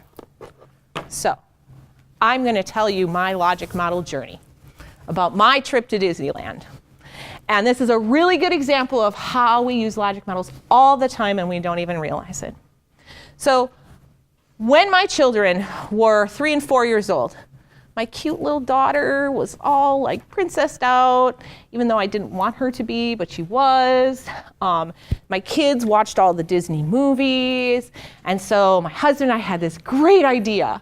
We were going to take our 3 and 4-year-old to Disney World. And it was going to be awesome. It was going to be the best thing ever, right? So I made the plane reservations and hotel reservations, and we hopped on the airplane. But first, we had to sit in the airport for an hour before getting on the plane with a 3 and a 4-year-old. So that wasn't very pleasant. Things were not going well. They were both crabby. I did not plan out my plane reservation time very well. It was pretty much right before nap time, and they were just not happy kids. We got on the plane, and we were those parents. Both of them, both of my children were squirrely and unhappy and crying, and their ears were popping, and they were hot, and they didn't have anything to do. And then we got off the plane, and I did that darn Express Disney thing where your luggage goes right to the hotel and you don't have to worry about it, except for one thing. I did not pre-plan. So we got off in 85-degree weather with my children in long pants and coats in the middle of March in Wisconsin. It's cold, and I had nothing. I had nothing for them to change into. So we get to the hotel, and I just can't wait to get my bags because these kids are hot and they're crabby. My daughter's face is all red. She's sweaty. It's terrible. We get to the hotel. It's only 11 o'clock. Check-in's not till 3. I had nothing for them. Not a swimsuit. These poor babies were miserable. So we finally get into the hotel, and the next day we're starting on our Disney World journey. We have plans. The first day, the second day, the third day, we're going to Magic Kingdom, we're going here, we're going there. Guess what they want to do? Swim. They want to swim. So yeah, so no, they're not swimming. I spent hundreds of dollars on tickets to these Magic Kingdom. My son would not leave the stroller. He would not leave the stroller. I'm not kidding you. 3 days straight, he would not get out of the stroller. He was mad. He wanted to swim. We also made not one single solitary food reservation. Don't ever do that. You have to have food reservations.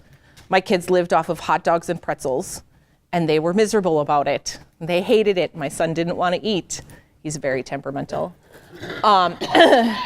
So we got on the plane after 4 days, and I looked at my husband and I said, never, ever again are we taking these children on vacation. And we are certainly not taking them to the hell that is Disney. 2 years later, my husband goes, she loves Beauty and the Beast. Can't we just go back? And I said, the only way we are going back to that place is if we do a logic model. This is a true story. And he looked at me and said, you're nuts. And I said, then they're not going. So he promptly called his parents, took the children over to his parents' house, and we sat down and we put together a logic model. And we went through all the things we needed to go on our trip. All of our inputs, money, reservations, our children, ourselves. And then we went through all of our activities. We were going to swim. We were going to make sure that we had something for them to do on the plane. We were going to make sure that we had food reservations.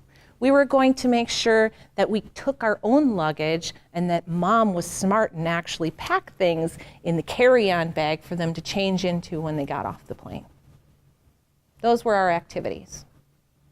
Our outputs were the number of reservations that we had, the number of food choices that we had, where we were going, how many times we were going to go swimming.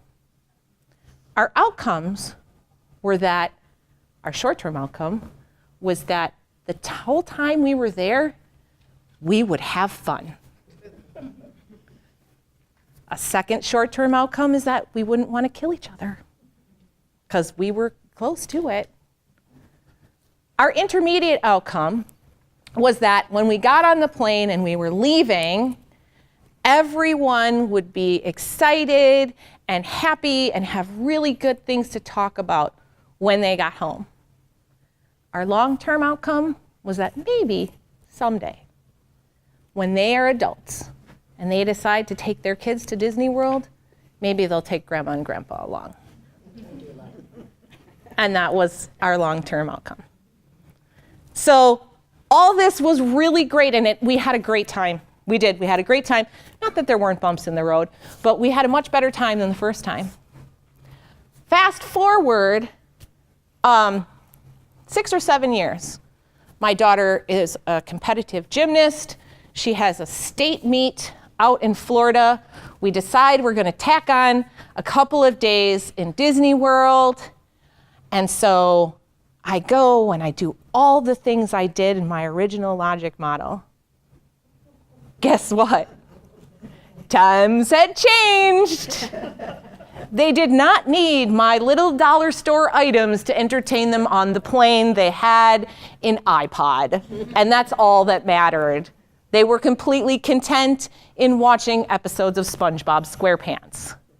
They did not want to go to Magic Kingdom. They wanted to go to Epcot and Universal Studios. They did not care if they swam every single day. They didn't care what they ate. But guess what I didn't do? I did not revisit my logic model. I did not update it. So all the things that were originally there were no longer important to my program. So we do this all the time. We just don't think about it like that. Like, I just gave you like a concrete example of planning a vacation. You've all planned a vacation. You know, you've got your way, and you all have a way, because everybody has a way of planning a vacation. And it may not be the same way as my way, so you may not be able to use my logic model. You have to create your own. But you do it all the time. You just don't think about it that way. So here's the everyday logic model for a vacation. We learned a lot about each other in the very first one. We hadn't been married that long. We're still married, believe it or not, 19 years later. So assumptions are another piece of the logic model. In the logic model I gave you, there's actually a box for assumptions. Assumptions are a really important piece of a logic model. People sometimes forget about them or leave them off.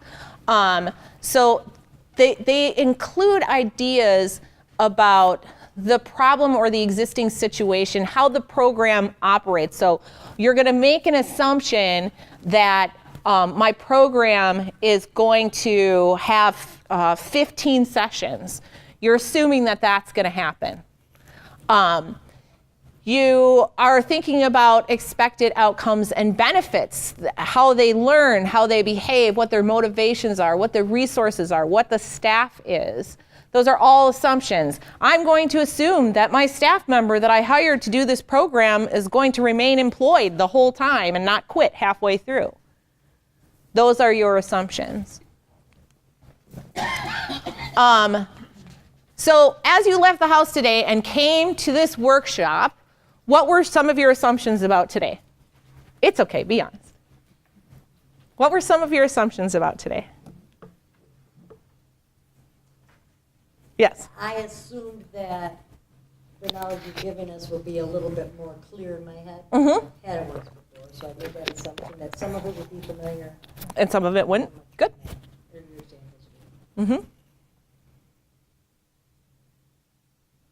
Come on, somebody had to have assumed that this was going to be horrendous or really boring or 2.5 hours that you were never going to get back in your life, right? Like, these are all assumptions. It's okay to have assumptions about that.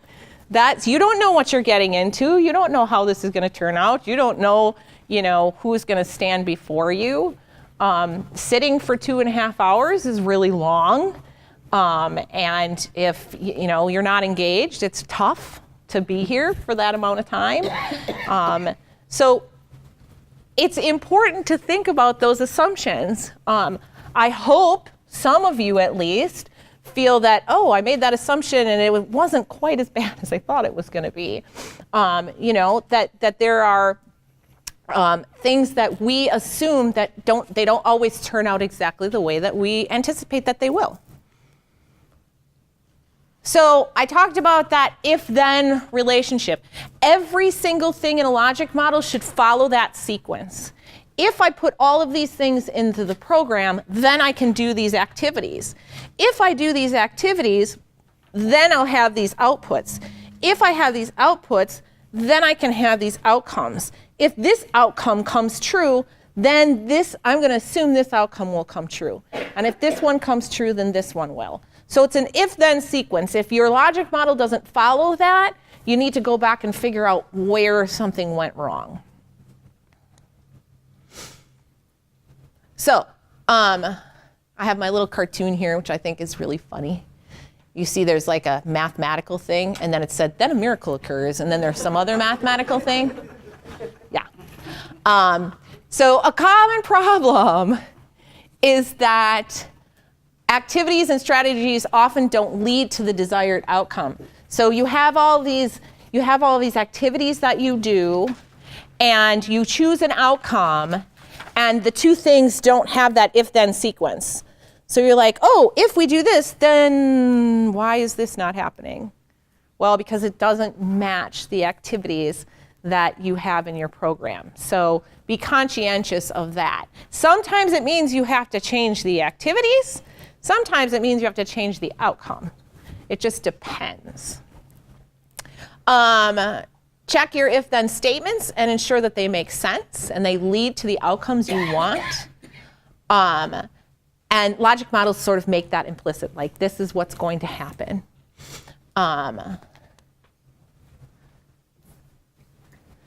So defining the situation.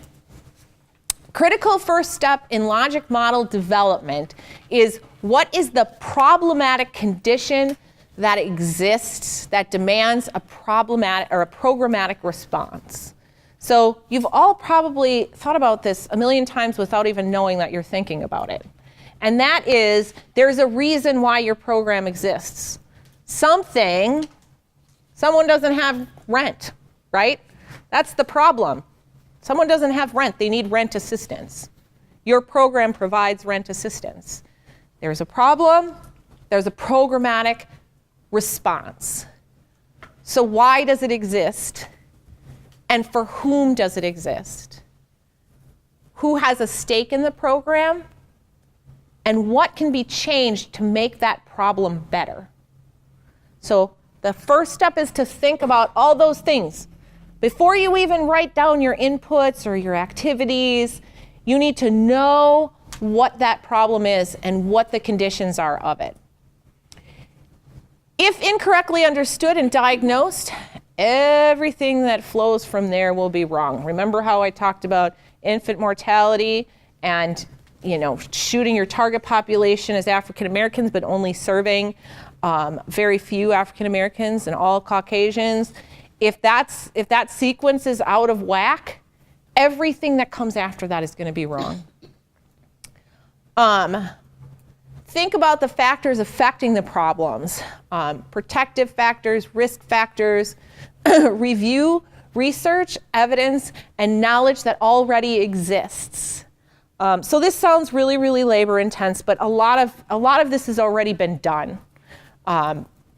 Just make sure that you know and understand where that comes from. So we already talked about inputs. I circled satisfaction here because I've talked about how satisfaction is not an outcome. So be careful when you're putting together what your activities and outputs are so that you're not reaching your ideas towards whether someone's satisfied with your program. And then here, this just more explicitly, and again, this can be tricky because sometimes you can have a program that shows a change in behavior, social action, or decision-making skills that you can measure as a medium-term outcome or a short-term outcome. So some of these are interchangeable. This is sort of just a broad view. So short-term usually changes awareness, knowledge, attitudes, skills, opinions, aspirations, motivations, behavioral intent. It's oftentimes measurable within a 1-year period of time, whereas medium-term outcomes are a little bit more intense, and usually 2 to 5 years it takes to measure a medium-term outcome. And then long-term outcomes are changes in conditions. So those overarching big picture outcomes that we talked about, where I said, don't worry about measuring those. Those have already been measured by somebody else. And we know that if all those things happen before that's going to happen.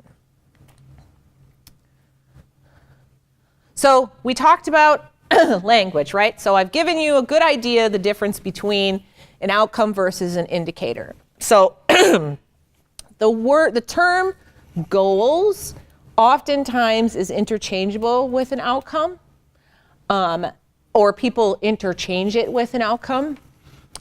But I would say the goals of your program probably lean more towards the long-term outcome side than the short-term outcome side. And so be careful in your language. I would separate out what your goal is from what's in your logic model or what your outcomes are. I've also heard the term objectives versus goals, impact strategies versus outcomes, community level outcomes, community level indicators. Again, these are all terminologies that sort of float around. For the purpose of this, we've talked about outcomes, we've talked about outputs, we've talked about indicators, we've talked about assumptions. Those are all of the language that is technically used when really focusing on outcomes work and logic models. We've sort of covered this, outputs versus outcomes. We haven't sort of covered this. We have covered this. Not how many worms the bird feeds its young, but how well the fledgling flies. So how do outcomes fit into this logic model picture? Oh, I just said this, didn't I? I jump ahead of myself sometimes. Limitations. I'll talk about limitations. So the limitations of a logic model is that it represents an intention, not a reality. So as things change, logic models must change. So don't just think that like, okay, we're done. It's very fluid. It focuses on expected outcomes. And it doesn't address, are we doing the right thing? You won't know you're doing the right thing until you measure what's in the logic model, and that's how you figure it out. The logic model is just simply there to guide you. The other thing that we didn't talk about that are on logic models are the external factors. And that can be a really big challenge because we live in Wisconsin and it snows. And sometimes our programs have to get canceled because it snows. And that is an external factor that we are not in control of. We are also not in control when somebody moves and we don't know where they went. We are not in control of things like poverty, segregation. We are not in control of all of these external factors, like what happens when a kid leaves our program and goes home to a parent that might be abusing them. Outside of our control, oftentimes we don't know that for sure. So those external things are limitations. First things first, determine the purpose of the logic model. Who will use it and for what? So everyone should use it for everything. At least in my world. But at least the people who are doing the programming should use it. Again, involving others, this should be part of that was like the very first thing on the very first task that I gave you when doing outcomes work, is create a logic model. So that means your task force people need to be involved in that. Set boundaries for the logic model. Don't make it too complicated. Remember, have a headache, take a pill, feel better.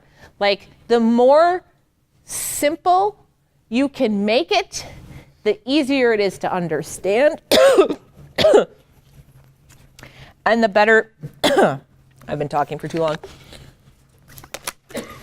And the better people will be able to understand the situation. Explore, research, knowledge base. What are others doing? What have others done? You don't always have to reinvent the wheel. Maybe you already have a logic model somewhere hanging out there. You just haven't looked at it in a ton of years, or you wrote it specifically for one grant and that's it. So take the time to review that. Cautions can be too time-consuming and just paperwork. Well, that's up to you. It may be a little time-consuming, but don't make it just paperwork. We've talked a lot of the value of changing sort of your knowledge base around why these things are important. May end up perfecting the key to the wrong lock. So I've seen that happen all the time where somebody does an amazing logic model. It has nothing to do with what they're doing. Like, that's not helpful. You have to make sure that you know and understand your program so that your logic model mirrors that. Is the program focusing on the right thing? Mixing levels within one logic model, which means you're plopping medium-term outcomes into short-term areas, you're interchanging long-term outcomes with short-term outcomes, you're using activities as outcomes or indicators. Indicators don't belong in logic models. Sometimes people think they do, they don't. I